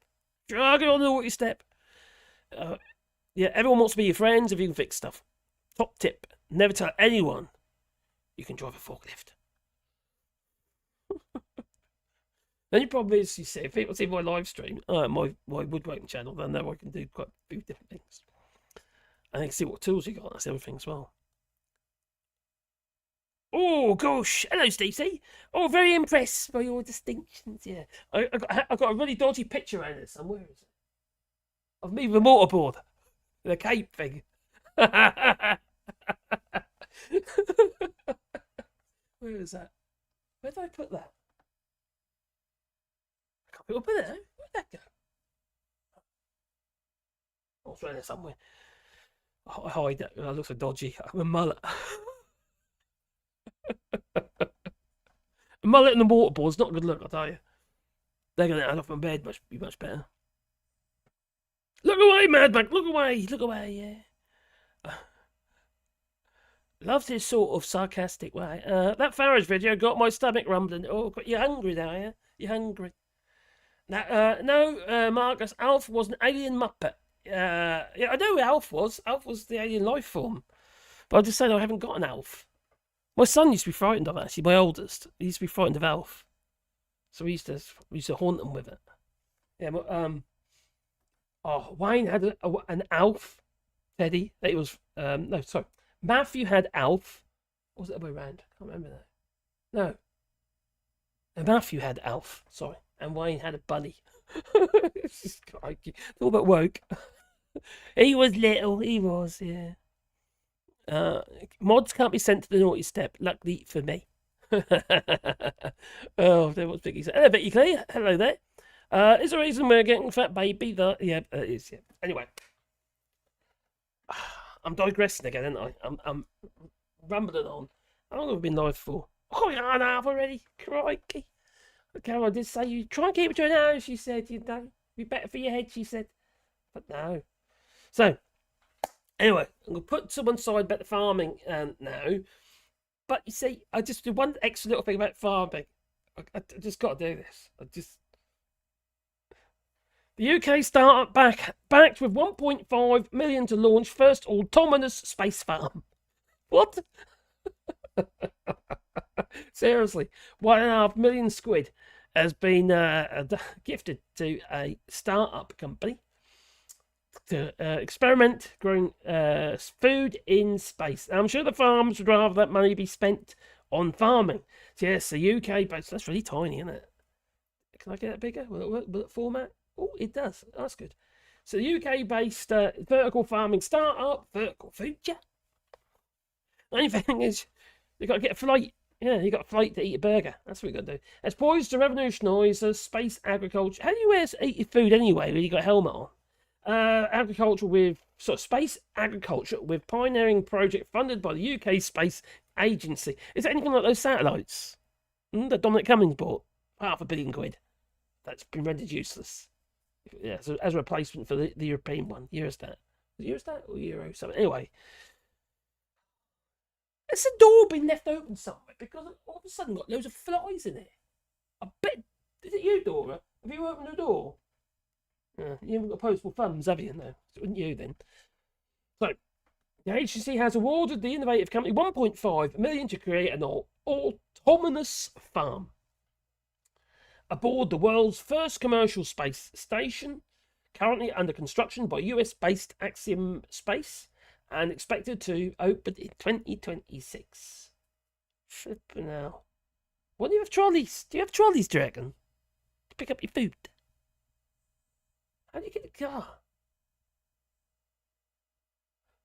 Well, as per the Biz Research report, the global vertical farming market was what?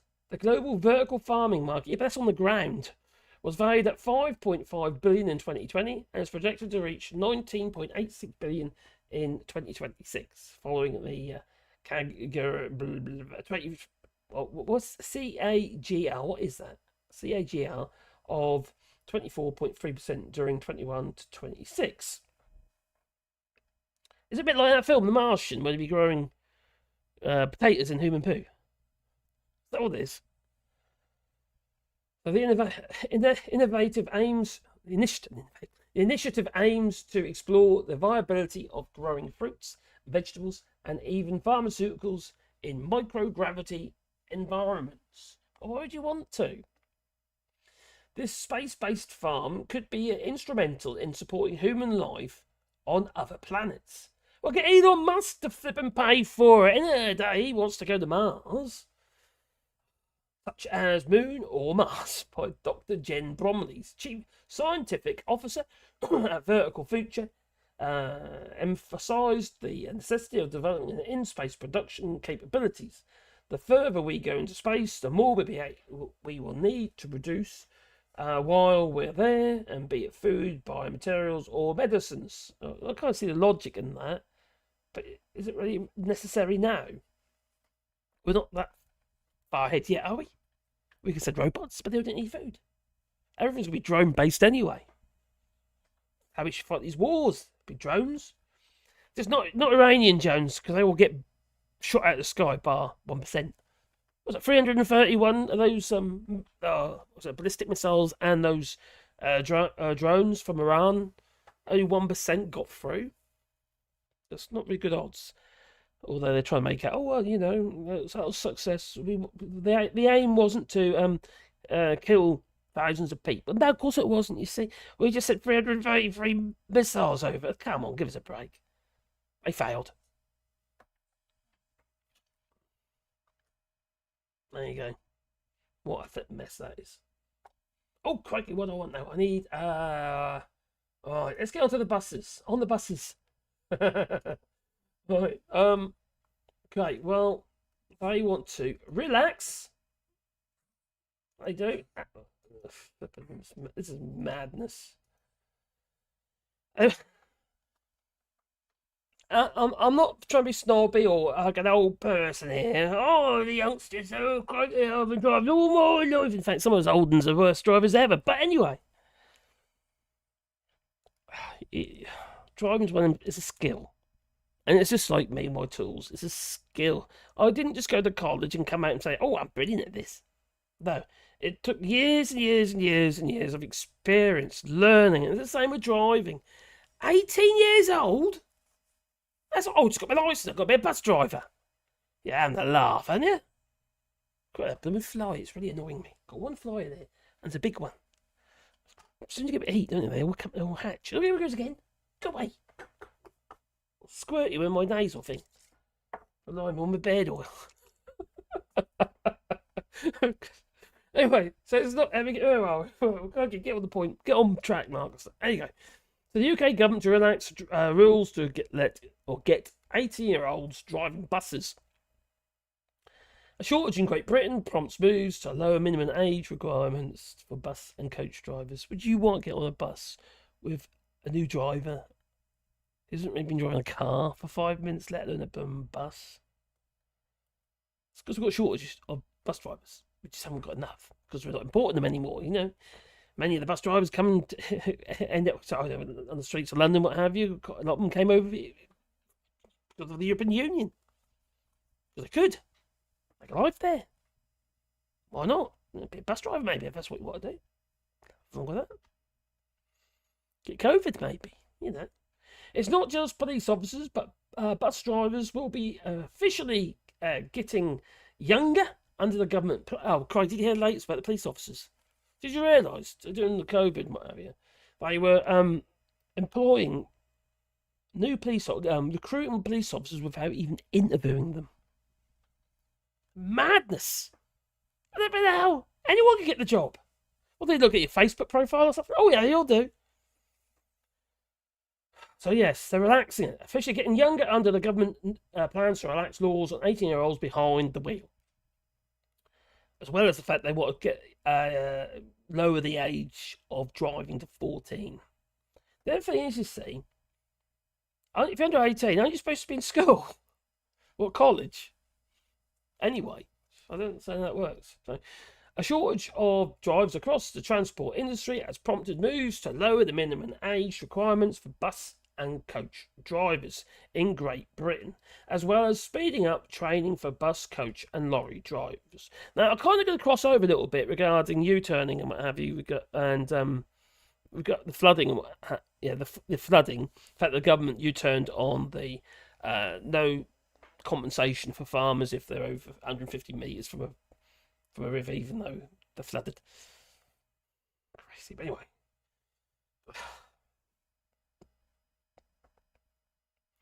They're having to do this because of Brexit. We can't get people. Everyone's struggling to get people, and they don't want to spend the money to train them. And I don't blame them either, because workers have become very transient. They don't stay. You know, the attitude towards work is about progress these days. It's like you get a job, move on to the next. And, you know, do you really gain any training? Who's paying for that training? Is the company you're working for getting? Are they getting the benefit out of you? You know, are you going to stay? Or are you going to move on? Or like all these nurses and that, they're saying, okay, we've had enough. We're going to bugger off now. We're going to go somewhere else. We're going to give up nursing. We're going to give up being a GP. We're going to give up being a young doctor, student doctor, junior doctor. Even though they're not junior, they've already been training for 6 years. That's that junior. It's ridiculous. So anyway, although there are already a small number of teenage bus drivers, qualified drivers under 21 are restricted to driving shorter routes of up to 31 miles, ruling out jobs on most intercity coach services and many rural bus routes. I don't think young drivers should be allowed to drive this on any circumstance. I really don't. I've got nothing against the youngsters driving, what have you, but I think when you've got that amount of responsibility, you've barely gained the aptitude for responsibility after you've been hopefully cared for by your parents and been nurtured by your parents, not have to worry about anything because your parents looked after everything. They made sure you got food on the table and a roof over your head. I would hope. That's not always the case, I know. But to just put them out in the world and say, okay, now you're going to be responsible, are you? For the lives of individuals and mothers with babies in their arms and a pushchair with another kid in it. And you're going to be responsible. Oh, I don't know, I've got my doubts. Don't get me wrong, some are probably better, but I don't think the odds are in their favour. I really don't. I think it's dangerous. So yes, under 21s are drivers under 21 are restricted to up to 31 miles, apparently. So anyway, the Department of Transport said that the proposals should bring more reliable services, not reliable if they crash, and help passengers travel with confidence. What the? That's an oxymoron to start with. Are you going to be confident? He's just out of nappies. But then the lass as well, Oh, crikey. That person, I should say person. That's sexism, boy, isn't it? I've got to be careful. Anyway, Department for Transport. Equal rights are important, obviously. Department for Transport and said that the proposal should bring more reliable services and help passengers travel with confidence. I just don't buy it. And it will tweak rules to is it because is this that thing where they just say something? So and if they say it enough times, we're supposed to listen to it. It gets drummed in our heads, and we start believing it. A bit like Brexit, it's a great idea, It will tweak rules to allow prospective bus and HGV drivers to start ferry and off-road training before receiving the provisional license to help tackle shortages in passengers transport and haulage sector. I think that's nuts. I honestly think it's absolutely nuts. And do you know what else I think is nuts? I did find a little bit about it earlier. Going back in time a bit. Do you remember this? The ripple effect of Brexit. How it's changing HGV driver training. I don't need to read it because I can remember it because I did loads of videos about this.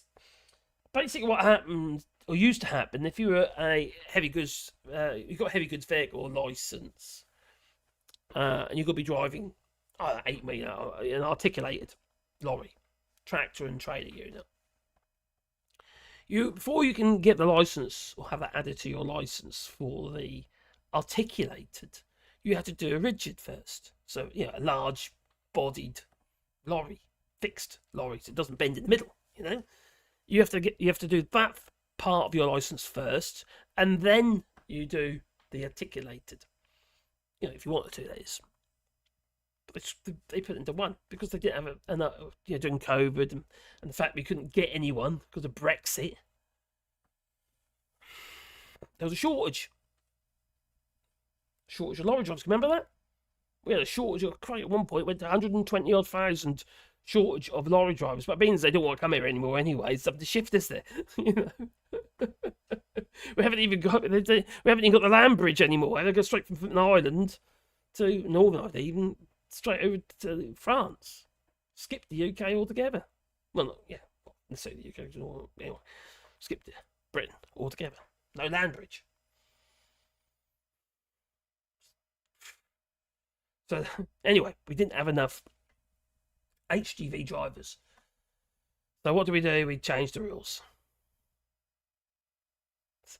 Not for the better. Just made things more dangerous. That's what I see anyway. A bit old-fashioned, what have you. But, we were doing it the other way for donkey's years. And, there were accidents. But, at least it seemed to work. Within reason. Right, where are we? Living in France. Hello, living in France. Are they your safety glasses, Marcus? No, they're not, actually. I haven't got them in here. No, these aren't safety. They're just ready specs. I'm quite fortunate at the moment that my eyes are equal. When last time I had my eyes tested, they were equal.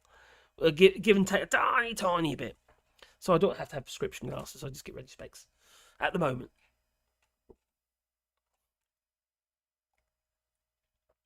Which is good because they're cheap. Now, my safety specs, I use Visionet safety specs, which are varifocals. But yeah, like reading glasses, but very, so distance isn't the problem. And that way, if I'm working on a table saw, you see, I can see things up ahead of me. If someone walks in through the door and do something stupid, I can see them. But also, I can focus on the saw itself and see the thing that's going to bite me. Vicky Clee says there is nothing wrong with different training and licenses. My only question is charging the same bill to someone that already can operate the same bill to someone that can already operate a motor vehicle. I'm missing the point there somewhere, aren't I? All shorts, yeah, 100% right about skill. It takes time. Some of these motor skills, aren't they, you see? These are things that you've learned, the texture, the feel, the sound, the smell. Obviously, vision. Things they're not things you're born. You're born with the senses, but you're not born with the sense necessarily. If you know what I mean, or the skill to actually know what to do with them. The things that on the face of it look easy generally isn't. And I would imagine emptying the bins. Of course, it do. It takes skills. Working dangerous machinery, etc. And also the way you go about it is you less wear on yourself. God, I wouldn't want that job. Not because I've got any problem with it. I just feel, crikey, can you imagine it? Doing the same old stretch of road, same old houses, the same old customers that do the same old things. Although they've got a lot more power now, haven't they? They can fine you. Fine them. Yeah.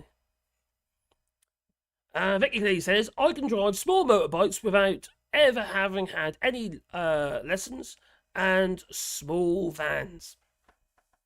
I can't remember what the cut-off point it was, but if you had a provisional driving licence, you could drive up to 50cc, but then at a certain age it cut off.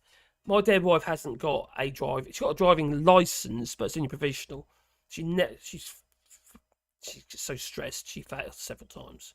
I got shares in a test centre, and but on a little scooter that she rides around here, a little 50cc scooter, she doesn't need a driving licence for it. She's used, and also because it's under the par permis as well. So here in France, if you're 14, you can drive a par permis, which is like a little either the Citroen Amy, which is an electric car, or the little micro cars, which are little diesel putt things. But they're only 50 kilometers an hour, so they're slow.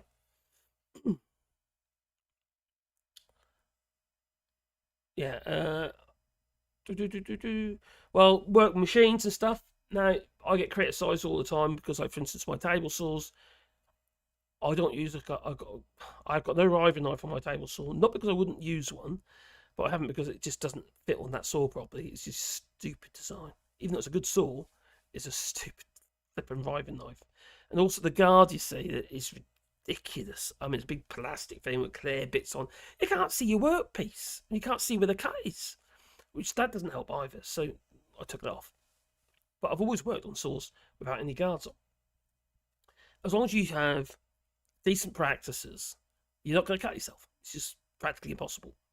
Just don't put your hands in the thing that's going to cut you. Same when you use the skill saws, like circular saws. Use both handles. Don't just use one. Even if you've got a worm drive or whatever it is, use both handles. If your hands are on that saw, you're not going to cut your fingers off. You might gouge your leg or something like that, but you're not going to cut your fingers off. I did pass 40. Oh, it's a mystery. 40? My God, I can't remember the days. A long time ago. That was 40 when I moved over here. Crikey. I had my 40th birthday party, I did. Oh, now I feel old. I only have a car licence, but I can also drive anything. Never tried airplanes, nor should I try. I've had several flying lessons. Got a certain amount of hours or booked. That was one of my things I wanted to do, is learn to fly. I've been wanting to do it for donkey's years, but I can't afford to do it anymore. I did it for a while in the UK when I was okay, money, what have you, and times change, don't they? And you don't have enough money. So that's one of the things I have to put. I've still got the flying card here. I probably, obviously, wouldn't be of any interest here in France, for instance, have to start again. And plus, it was a long time ago.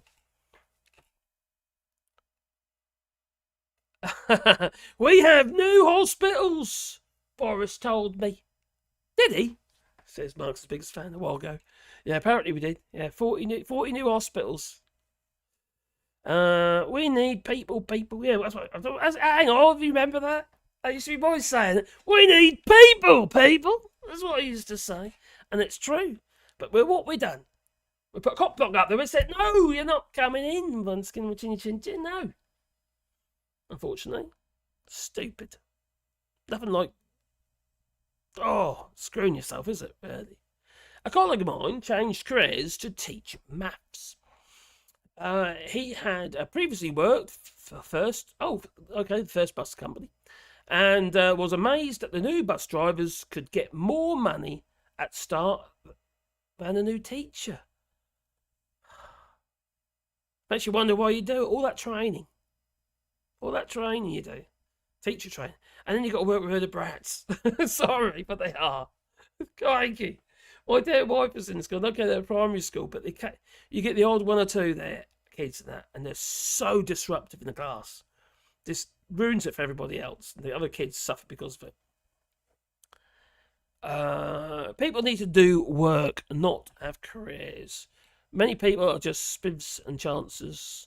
I think having a career is fair enough, but everyone has a contribution to make. We need everything.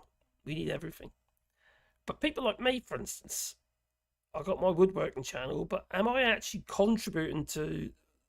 Okay, I'll try to teach on this, so maybe. I'm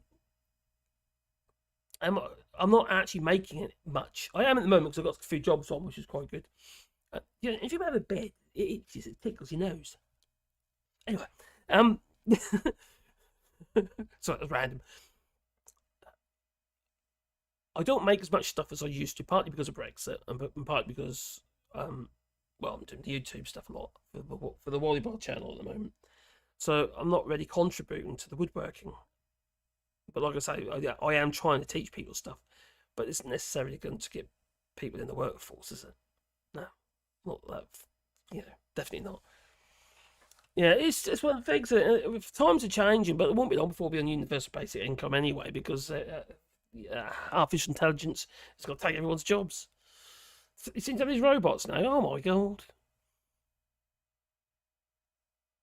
Does yours have the 3.5-ton vans on it? Yes, mine does. As well. In fact, I've got 7.5-ton on mine.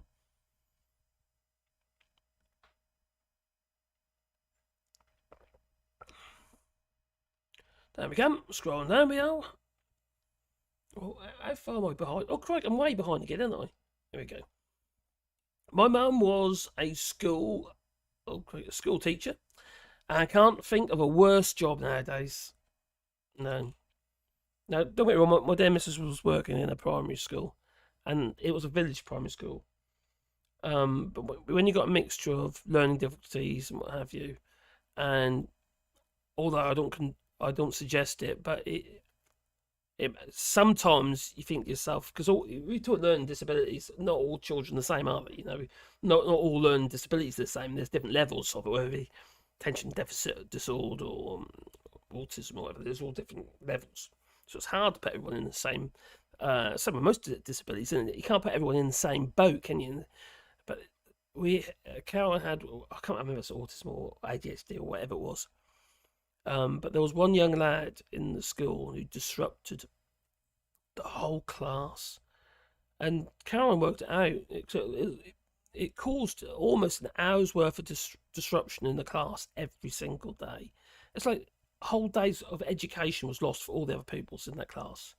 So that if there was an argument for that child to be removed from that class and taught outside the class, or analyse it and say, okay, then that child gets tired in the afternoon and becomes more disrupted, the morning is fine, or whatever it might be. I don't know. I'm guessing.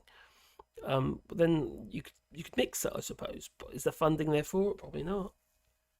Unfortunately, the other kids they get disrupted. Obviously they think it's funny sometimes, and the whole class gets disrupted. And they've lost focus of what they should be doing. And I'm terrible with that sort of thing. I always have been. Distractions, as you probably noticed. I'm easily distracted.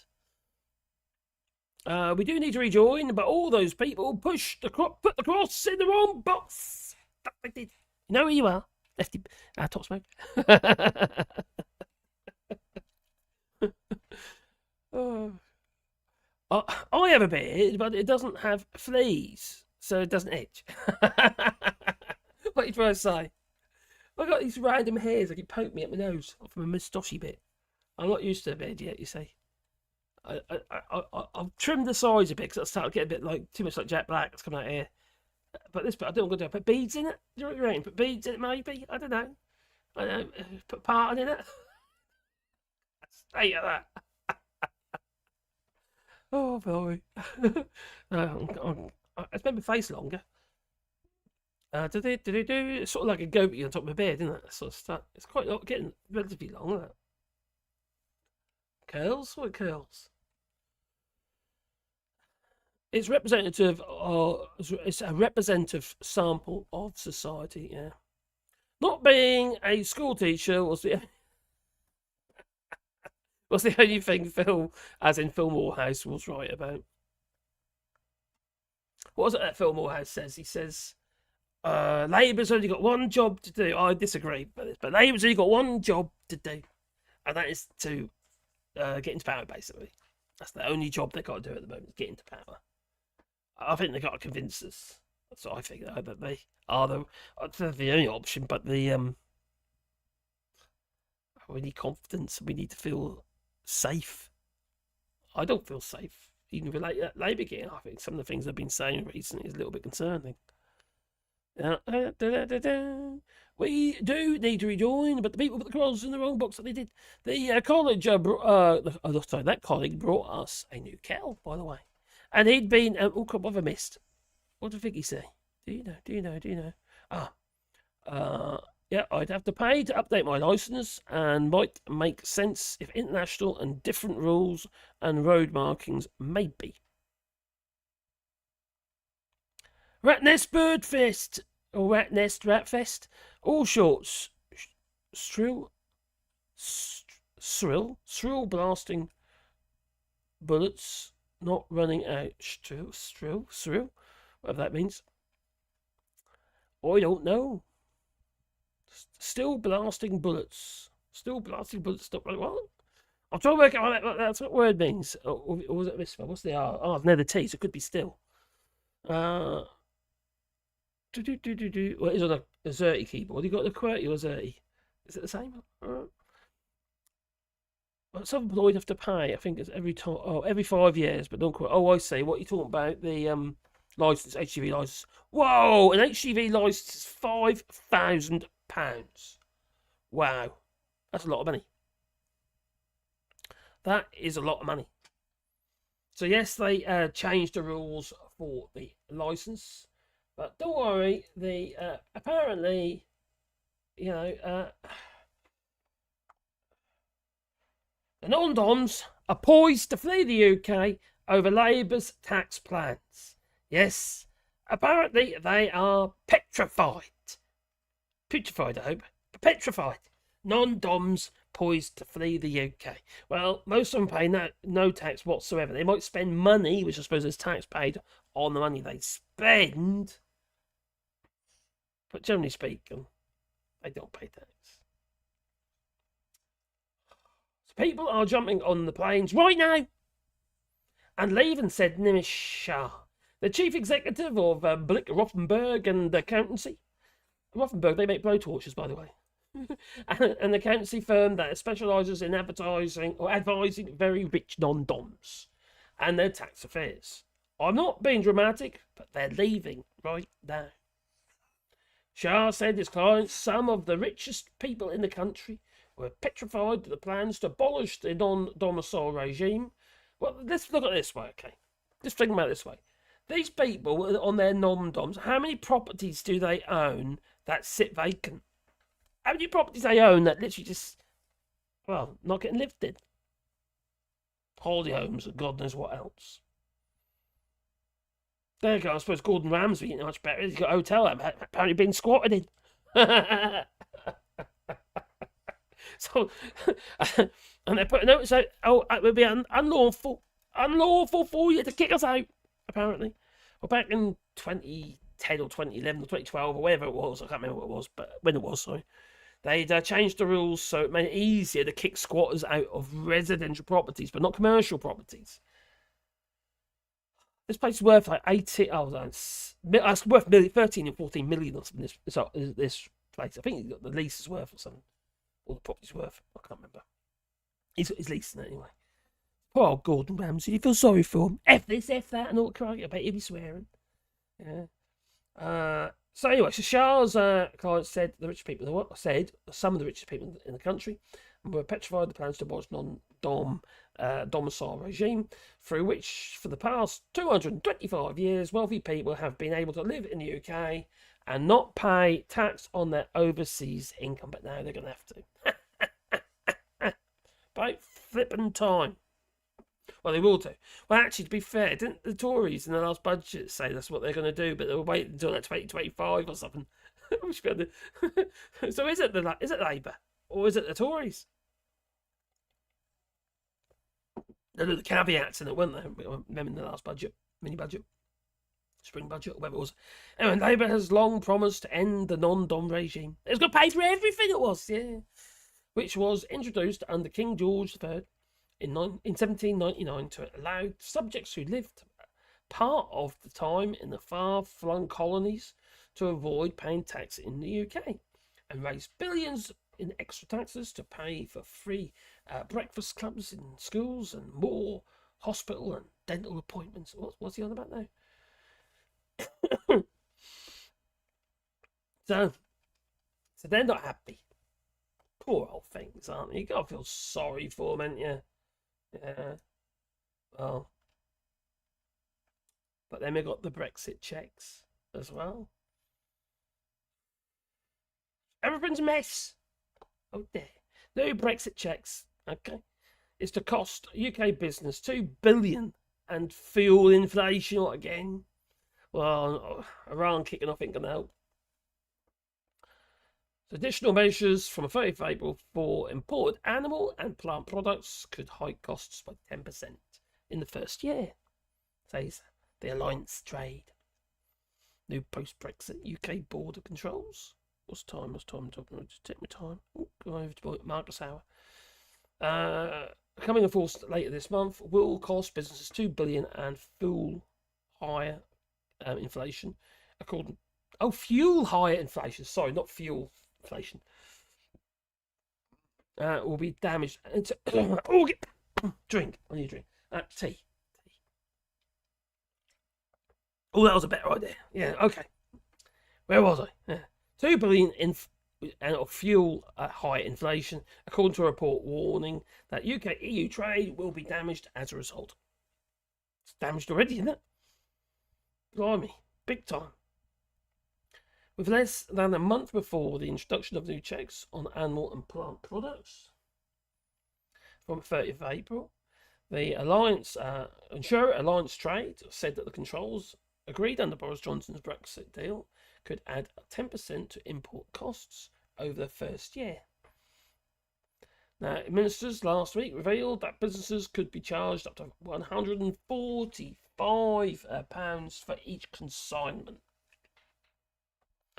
imported through Dover, and I think that's for mixed pallet sales, prompting warnings that this could drive up food prices and disproportionately hurt small businesses. The Alliance report said that the checks, part of the government's border target operating model, BTOM, would affect 21 billion of agricultural product imports, and the farmers are already complaining because inputs are too expensive. And where do we get inputs from? We get from imports. And it's including eggs, live trees, and plants. Meat and fish covering around 3% of UK imports. That's quite a high number.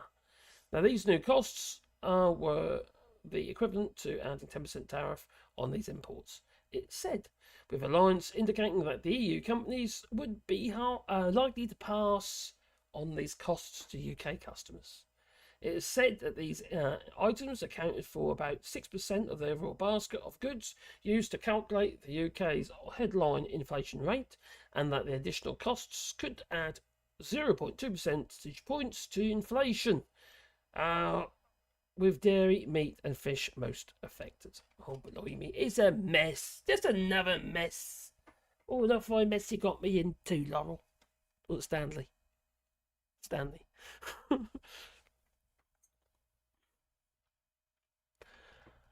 Oh, olive oil and coffee shortages. Yeah, that's true. Chocolate. That's what cocoa.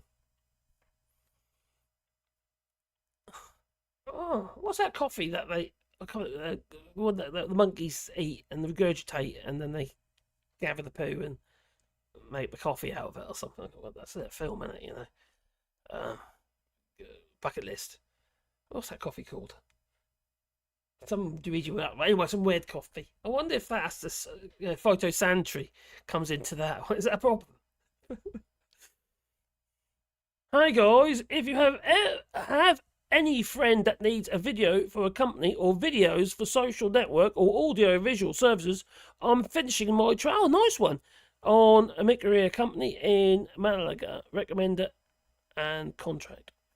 I'm finishing my training on mid-career. Ooh, video editing. What are you using? If anyone want to do video editing, I've been using for years. I've been using DaVinci Resolve. Bloody good software. Very hungry though. But there's a free one you can use called CapCut, and it's actually pretty good. I'm really impressed with it, and it's free. I like free. Oh, sorry, I've done it already. Top Smoke, let's talk about something. Oh, crikey. Oh no, what's Top Smoke? What are you saying, Top Smoke? Maybe shill. He's like, oh, God's sake. Oh, is Top Smoke going on poor old Phil again? Oh dear, poor Phil. My name is Top Smoke, and I don't like you talking about politics. Just like everyone else who were in the staff room having a puff between lessons. God's sake. Oh, I'm not a great fan of Phil, but I've got a huge problem with his. I don't have to do him, do I? So it don't bother me. Although I was on a live stream of him, but you know, the other day. Ness at first is saying that you're still pushing out banging content despite that you were worried. All shorts think, but I see. Still pushing out. Banging content. Oh, got you now. Sorry. Despite that you were worried about the other day. Yeah, I've been pushing out a lot of woodworking content. I've actually made a load of content for this channel, but I just didn't want to upload it. I watched a couple of them and I thought, no. I just realised I just looked terrible. You know, it was just clearly something wrong. It was. Some say that Phil was from a different planet.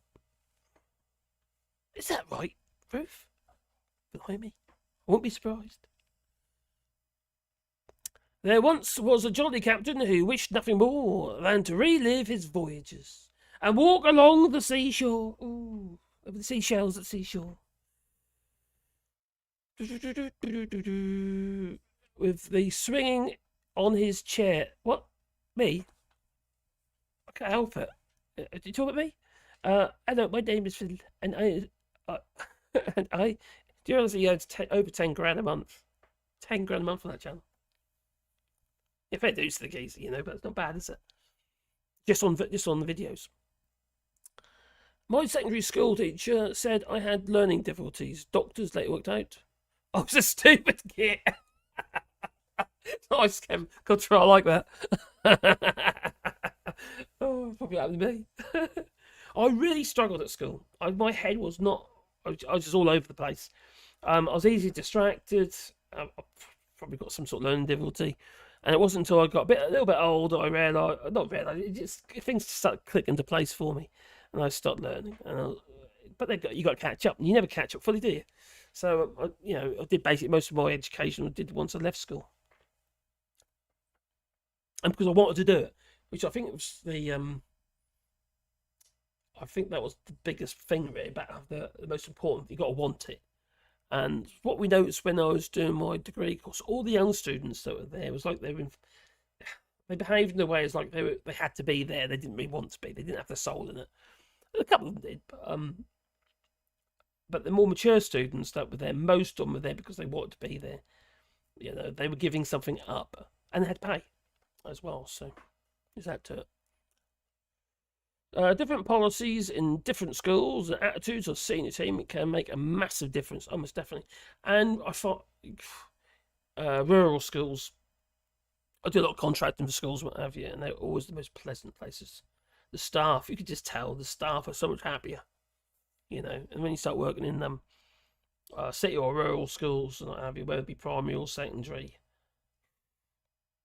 do remedial works, repair works, and stuff like that. I do a lot of contract work, you see. For the councils,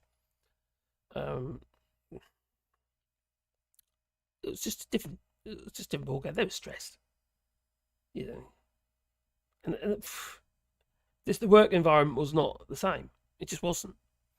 The village schools, and for instance, Sallows was lovely, and Sallows Primary School, that's a voluntary controlled school, and it had the teachers were great, the headmistress was good, but just different attitude. They're going to need for different times as well, to be fair. Things have got tougher. Handlebar stash. Maybe. Phil das Bill. Oh, yeah. Scroll down. But I unsubscribed because of his dreadful response to Scotland's Opposition Day. And that was the last straw to his constant poo-pooing at S&P. Oh, okay, fair enough. He is very much down the old Labour. He's Labour through and through, and that's what he's about. And I suppose if that's he got on the old bandwagon, didn't we, with Brexit and what have you, and stuff, that sort of stuff. And now Brexit's kind of, as I found out, it's no longer really talked about to that degree, and he's somewhere else, didn't he? So it's just Labour. Ooh. When Allshorts left school, there was a marked drop in teenage pregnancy in the school. What are you trying to say? Oh my God, imagine being... Oh, crikey, he has a really good point, so Larry the Cat. Hope you're getting fed. So Larry the Cat says... Imagine being a pupil in one of Gullis's classes. Would be like he's like laughing. Oh, crikey, that geezer. Blimey. And then they promote him. What the hell were they thinking? If you want to mock the Tory part, you put Gullis in it. There's no snakes in Portugal, and the animals, I mean. Just corn snakes and water snakes. Both of them are delicious and are able to do more than just give you a bad bite. Yeah, we've got snakes here. You get vipers, and the most common snake is like grass is the Western whip snake, which is black and green. Hello, Dora. You want another treat, baby girl? Oh, you're very interested. She is. She won't jump up. Oh, there's Wally. You gonna catch it or not? You won't catch it, you just bonk on the head like that. Usually, you hits one on the head and then you just sort of look for it. Like, I don't think its eyesight as good as it used to be. God, yeah. So, Larry the Cat, can't believe how badly he appeared to have handled the photo shopped Gullis. Gull is. Yeah, the one that from somebody that one's work colleagues done it, but apparently he had it stropped, didn't he? Such an easy win, and the child kid that praised the child. Photoshopping was hard back then. Oh God, yeah, good point.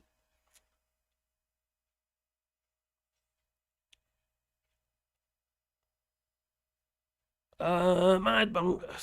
OAP. Well, you were on Big Madge stream, so welcome over to this one. Oh God, who is it? Oh, hello, one angry pagan. Didn't see you there, my friend. Oh well. OAP. You're not. I know you're not. Hope you're well, my friend. Oh, Big Madges, crikey, I haven't spoken to him for ages. He can get a bit, he can get a bit excitable about his opinions. He's not always. He tried to discuss something with me regarding building and construction and stuff like that. No, you don't know what you're talking about. Sorry. Seagullus, Donkey Dave. He likes his pigs, apparently. Yeah. Oh, oh, that deserves a welcome to Brexit, sir. Welcome to the Brexit, sir. I'm sorry. Oh my god. Nasty little burgers, yeah. We, oh, you have adders, do you? Crikey. Oh, God, yeah, doing it in the UK as well. Yeah, you have adders. You don't see many adders, do you? The vipers, though, the eyes. You can tell. You can get anti-venom kits here from the pharmacy. But they only last, I think they don't keep. I believe they only last like 4 to 6 weeks. And you have to get another one. So, you know, unless you're really at risk, nobody bothers with them. You just know where to go when you need one. If you need one. Hopefully you don't. I've eaten some weird stuff, says Joe Meros. Well, I'm not surprised. What's the weirdest thing I've eaten? Most pointless thing I've eaten. Most pointless thing I've eaten is escargot, you know, snails, and garlic sauce, garlic butter. Absolutely pointless, little rubbery things. You know, even that was in a restaurant. That was. What's the point of that? In fact, the only flavour you really got is the actual garlic butter. It seemed absolutely pointless. It's more of a dare, really, than anything else. Yeah, I know bacon. Oh, just admit it. Oh, you like a bit of bacon, says Billy Kershaw. Yeah. Right, here we go. Never seen Oh, or a grass snake. Never seen an adder or a grass snake in the wild. Well, we've got snakes around here. Just grass snakes, but they're the western whip snakes. But they don't. They're constrictors, but they don't. They're not big enough to be a problem. They can obviously hurt animals. But yeah, I believe they got venom, but it's very, very weak. The nastiest critter in the UK I've encountered is possibly wasps, but most common at the moment during lots of crikey, the red ants. Oh crikey, they bite, don't they? God. Oh, formalin. They got formalin in them, and if you're allergic to it, you get little blisters. So I'm size 55. Yeah, it's got no justice on my phone, and now they're moderating this on the big screen. Oh, blimey, quit your multitasking. Snails are great with a cold beer, toasted bread and butter. A staple during summer here. I prefer our version to the French one. Well, I didn't like the French one. I really didn't. That was just. They were tender and all that. They weren't rubbery, but they didn't. It seemed pointless to me. Your words, Pickle Warner. I'd imagine coming from Norfolk. I'd image coming from Norfolk. The weirdest thing you've eaten is. You flippin' sod you are. Can you put Top Smoke in timeout?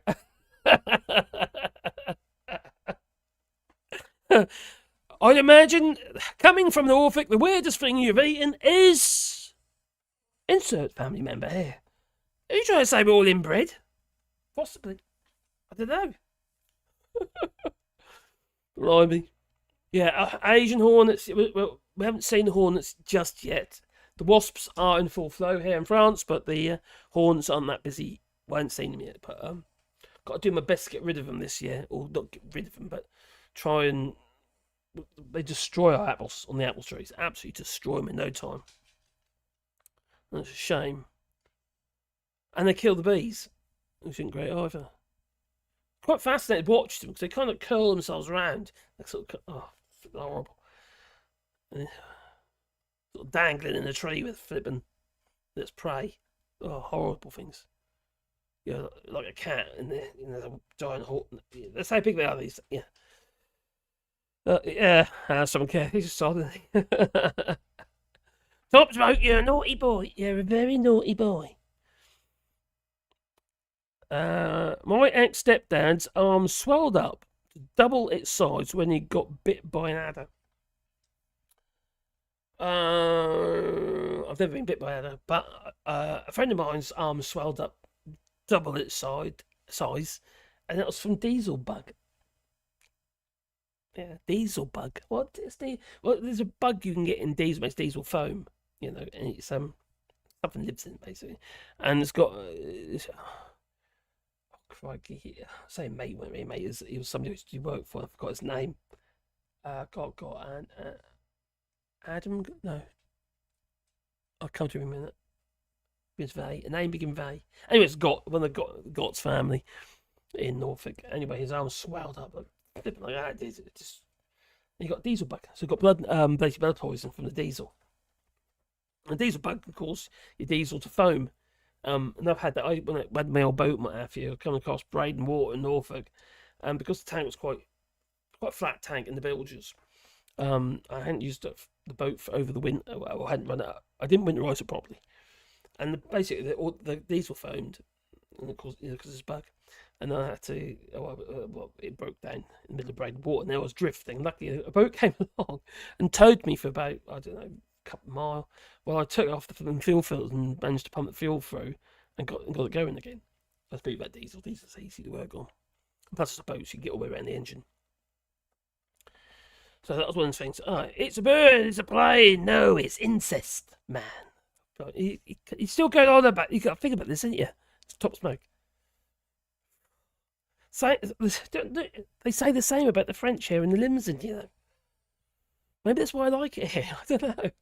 Faster than the next door dog. If a superhero came from Norfolk, what would his superpower be?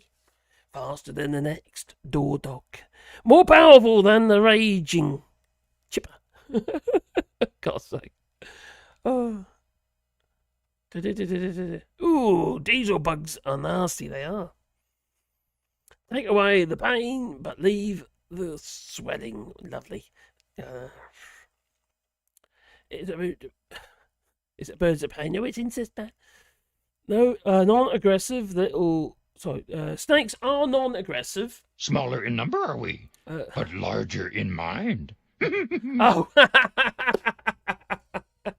Joey Lefty Boater says, thanks, buddy. Don't talk to me about diesel bug. Oh, yes, you had that problem, did you, on your boat? Yeah, it can be a flipping nightmare. You got to literally prime the whole engine again, just to through all the jets, because they all get into the jets. You see, clog them up, clog all the jets up. But usually, if you got a fuel filter, especially a glass bowl fuel filter, the foam will just build up on top, and it'll just get trapped in the fuel filter and stop the fuel getting through to the engine. So you have to basically, flush it through. That's what you did. That's what I have to do. Yay, ready, gonna cheers, buddy. Let's rewild.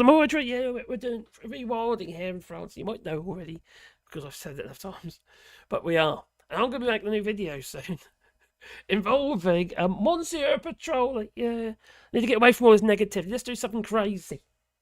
And I'm Wally, are you going to help? Do you want a treat? Oh, crikey. Yeah, there you go, Wally. Oh, good boy, good boy.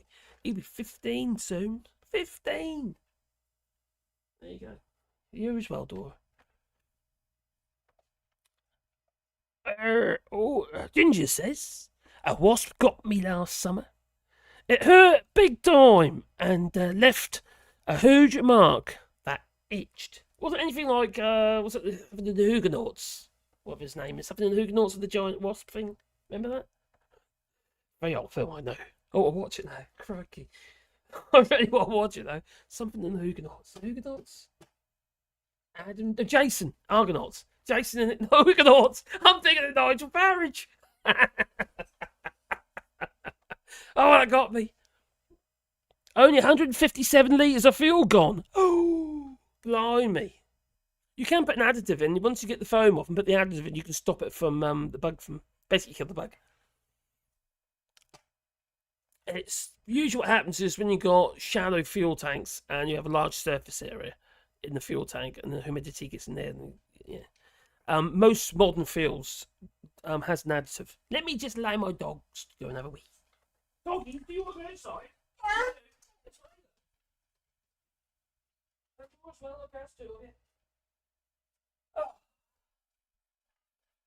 Blimey. There are a lot of dating games in Norwich. People want a date outside the family, you say. Oh. Possibly, says Joel. Even all. Hello there, Dave McGinnis. Hey, Dave McGinnis. Hello, my friend. Hope you're well. How's it in Scotland?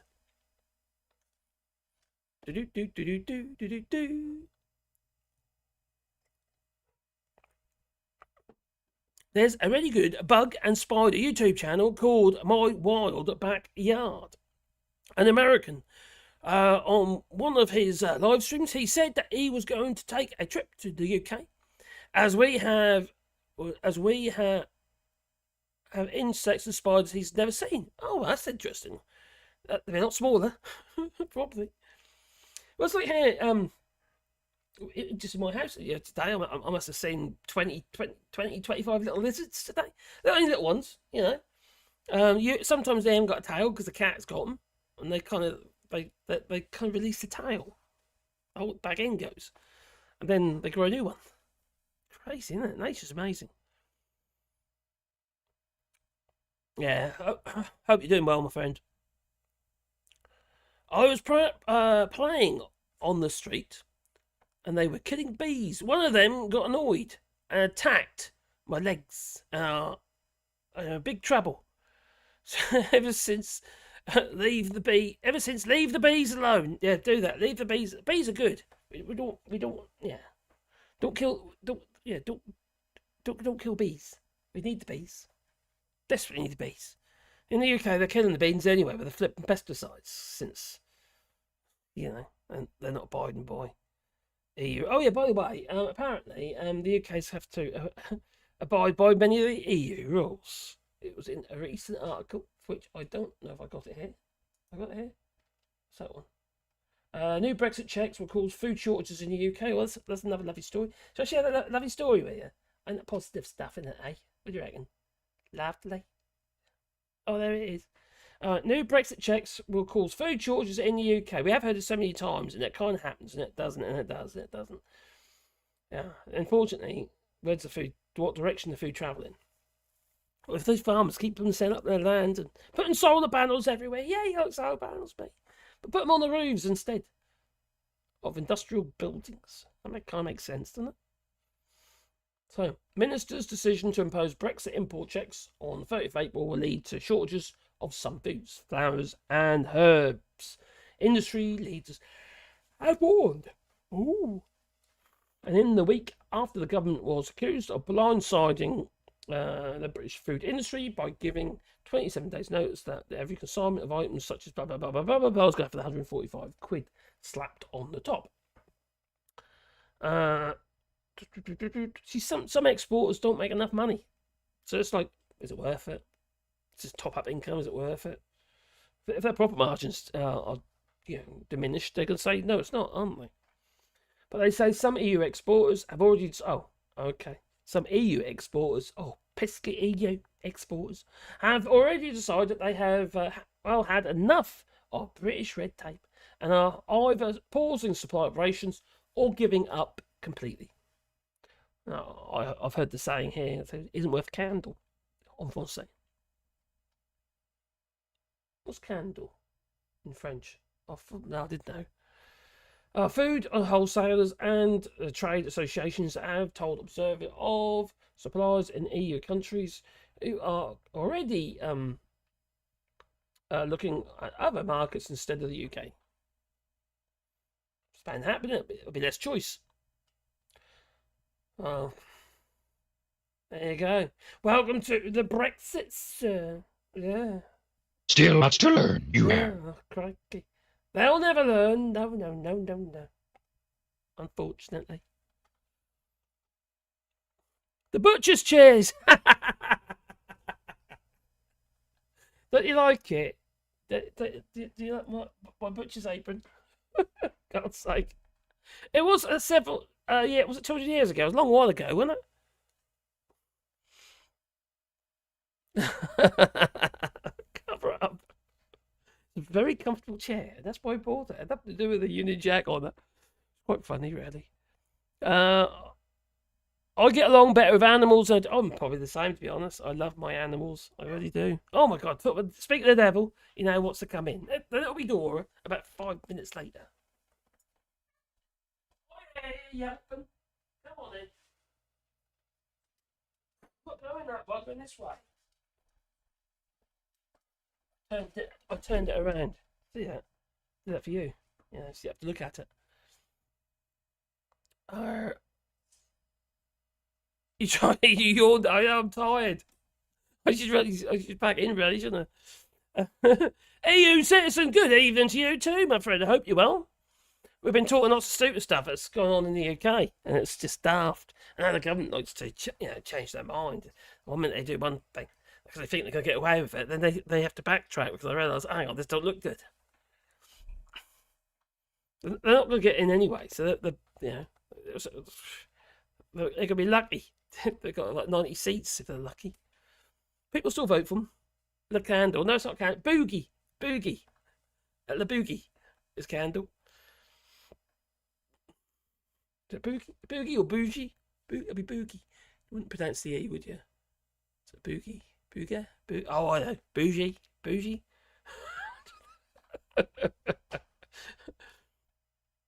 I read about the transportation of foodstuffs in Portugal and Spain being paused to the third. Do you mean third countries? Because the UK has become a secondary market and it's not worth investing in. I've heard that a lot as well, my friend. Sorry, it's sounds like my mate. Yeah, I've heard that loads. I've read it lots as well, and it's just the case, isn't it? If it becomes too expensive, less profit margin.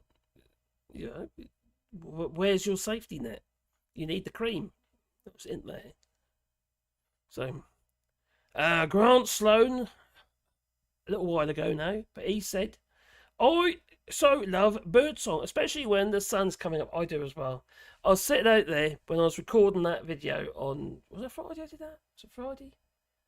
I was recording the video. I was sitting out in a lane in the grass, what have you, listening to the bird song, and a couple of birds. Well, actually, one. Yeah, there was two. It was too far away, but there was a couple of birds of prey there, circling and stuff. It's just lovely.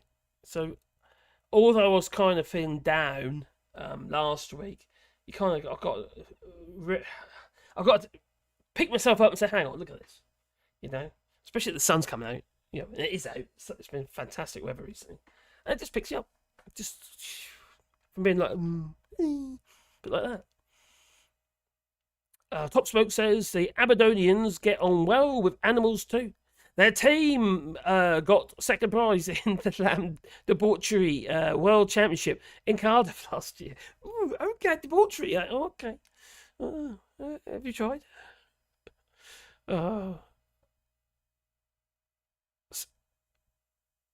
It's spelled Bougie, as in candle en français.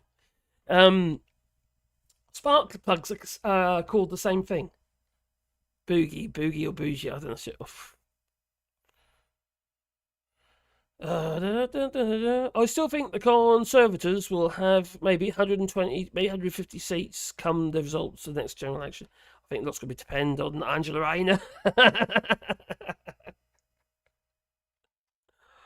Oh, there's a lot of people against Labour. Will they at the ballot box say, hang on, the only sensible person or will they spoil their ballot? I mean, the extreme lefties, will they vote Labour or will they say, ooh?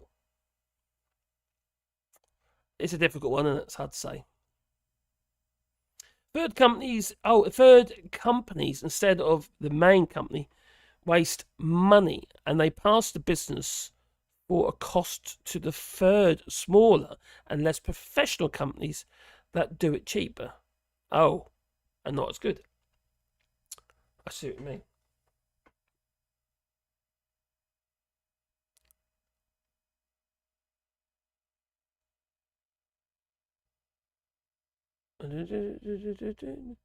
Oh, I hope they had a curry library. I hope they don't, though. I hope they don't get. I hope it is nearer zero. The Tories. Do you think Reform could get any? Oh, it'd be quite funny if they did. My mate's company where he works as a driver last year transferred their operation towards Central Europe and Scandinavia. Portugal. Oh, okay, so the UK is going to find it harder and harder to get stuff. We're already finding it harder to get stuff. Now, Caroline's passport was printed in Poland and sent from Poland to her. There was 2 sets of postage.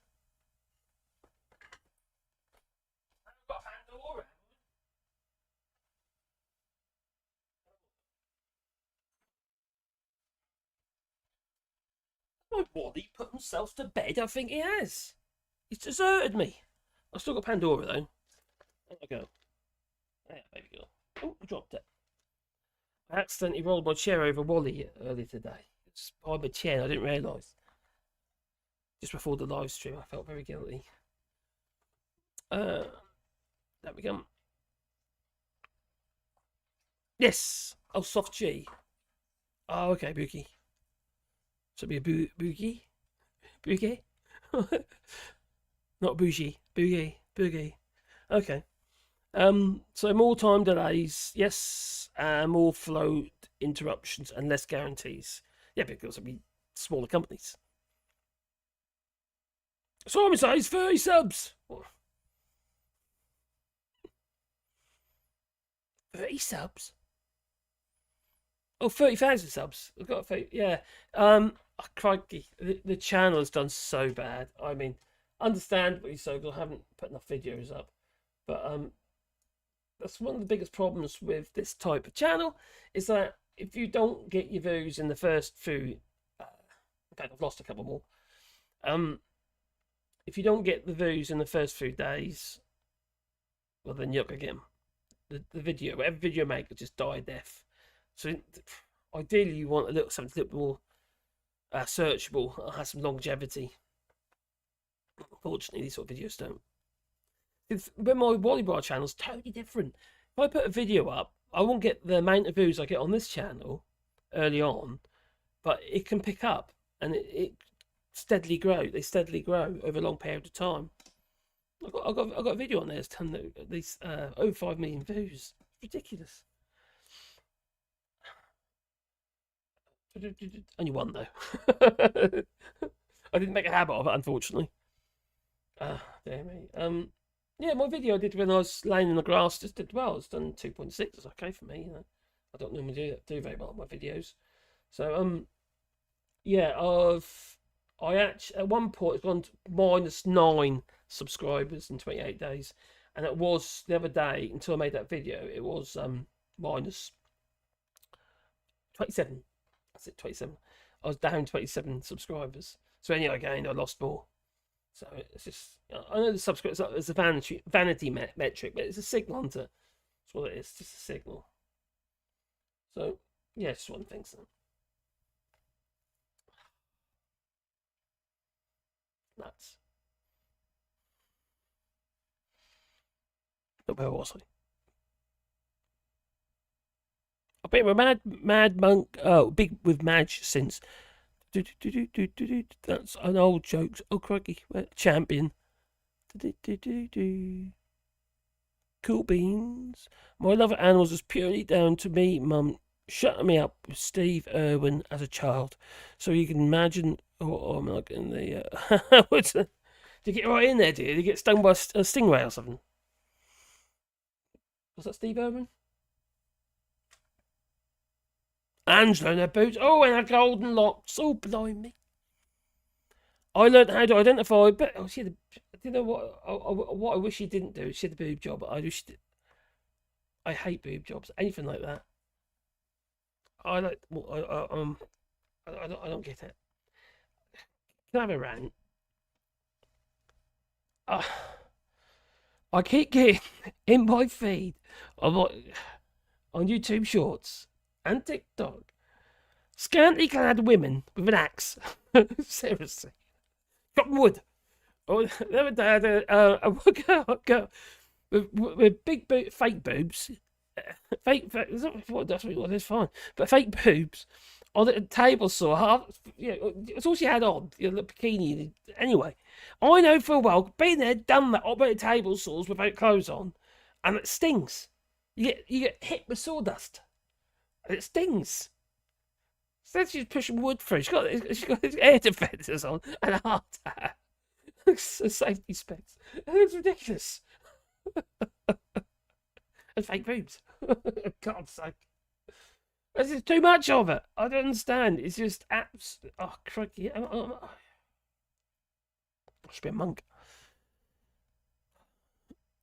I learned how to identify birdsong from behind my house during lockdown. And I can't hear them as much now. The traffic has restarted, yeah. Do you notice how everything seemed cleaner as well? The air, everything tasted and smelled better. Not if you had COVID, because you lose your taste, but you know, there's a lot less traffic, a lot less pollution. No chemtrails.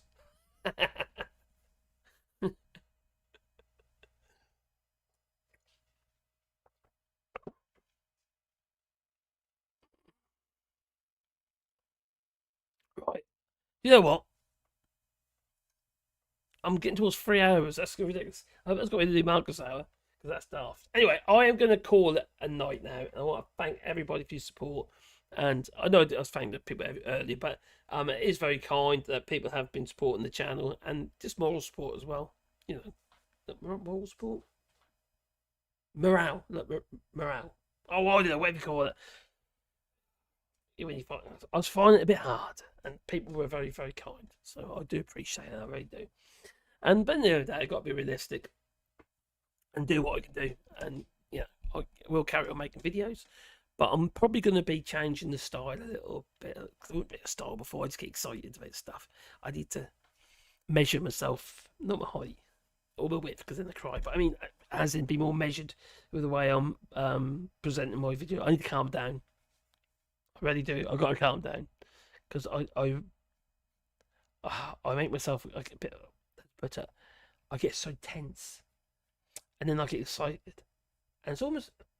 It's like high and the low, it's like an adrenaline rush, and then then you have like the low. And I need to be more measured, make my videos, and realize and stop myself, because I do get carried away, and just to calm myself down. That's what I've got to do. Maybe people understand what I'm saying then a bit easier as well. Oh, who have I got here? Who's this? Sebastian. I've got a bear, by the way. A Sebastian bear. Who's a good boy? There's your teeth. Oh, they look better. Body. Oh, there you go, boy. That's the little one. There you go. Sebastian. There you go. There you go. You got better than that. Come on, you. Oh, bug. That's a good boy. I've been cleaning his teeth. I have today. Yeah. I've been doing it every day. 2 or 3, 4 teeth at a time. Getting rid of the tartar. He's got a little tartar on his teeth, and it's going to get. He's paying because he's lazy with his food. That is. Anyway, so thank you very much for your support on that, and much appreciated. It really is, and it's very nice to see everybody here. We're still got 52 people here, blimey. So okay, gonna go to see you all in the chat. Take care, my friend. Yeah, good night. Danny Miles, I hope that you take care. And everyone who's here, still talking about those ladies chopping wood. I know, it drives me insane. It's not just chopping wood, though. It's just other stuff. Anything that woodwork. The only reason why they're getting views is because they've got the bits hanging out. Or they got their nipples are poking through their t-shirts. If I did that, I'd lose views. Flipping hell. I might try that, see what happens. I've done that before, though. Yeah. I put duct tape on my nipples. I don't know if it helped. So yeah, so there you go. So good night, everybody, and I've experienced it too, Marcus, and that's why I back off from joining the chat at times. Oh, cheers, buddy. Yeah. Take care, Ruth, and everyone else. I fancy I fancy some Turkish, or Turkish delight, or Turkish.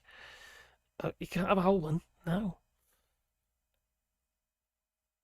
Then begin. So yeah, crikey. Night, everyone. I will still see you on the other side, and probably on Big Clive's show, probably whatever his name is. Yeah, ta-ta. You take care. Where are we? What's it? YouTube should demonetize all shorts if he did that. What? Did what? Did what? They always demonetize me. Quite often when I do lives, I'm always getting demonetized. Exposure 2, take care. You too. UK got neighbours from all shorts. The UK got neighbours from hell. Bloody Garens. Oh dear. Good night, my friend. Good night, good night, good night. Okay, gotta go. See you all. See you all. Calm down. Yep, I've got to calm down.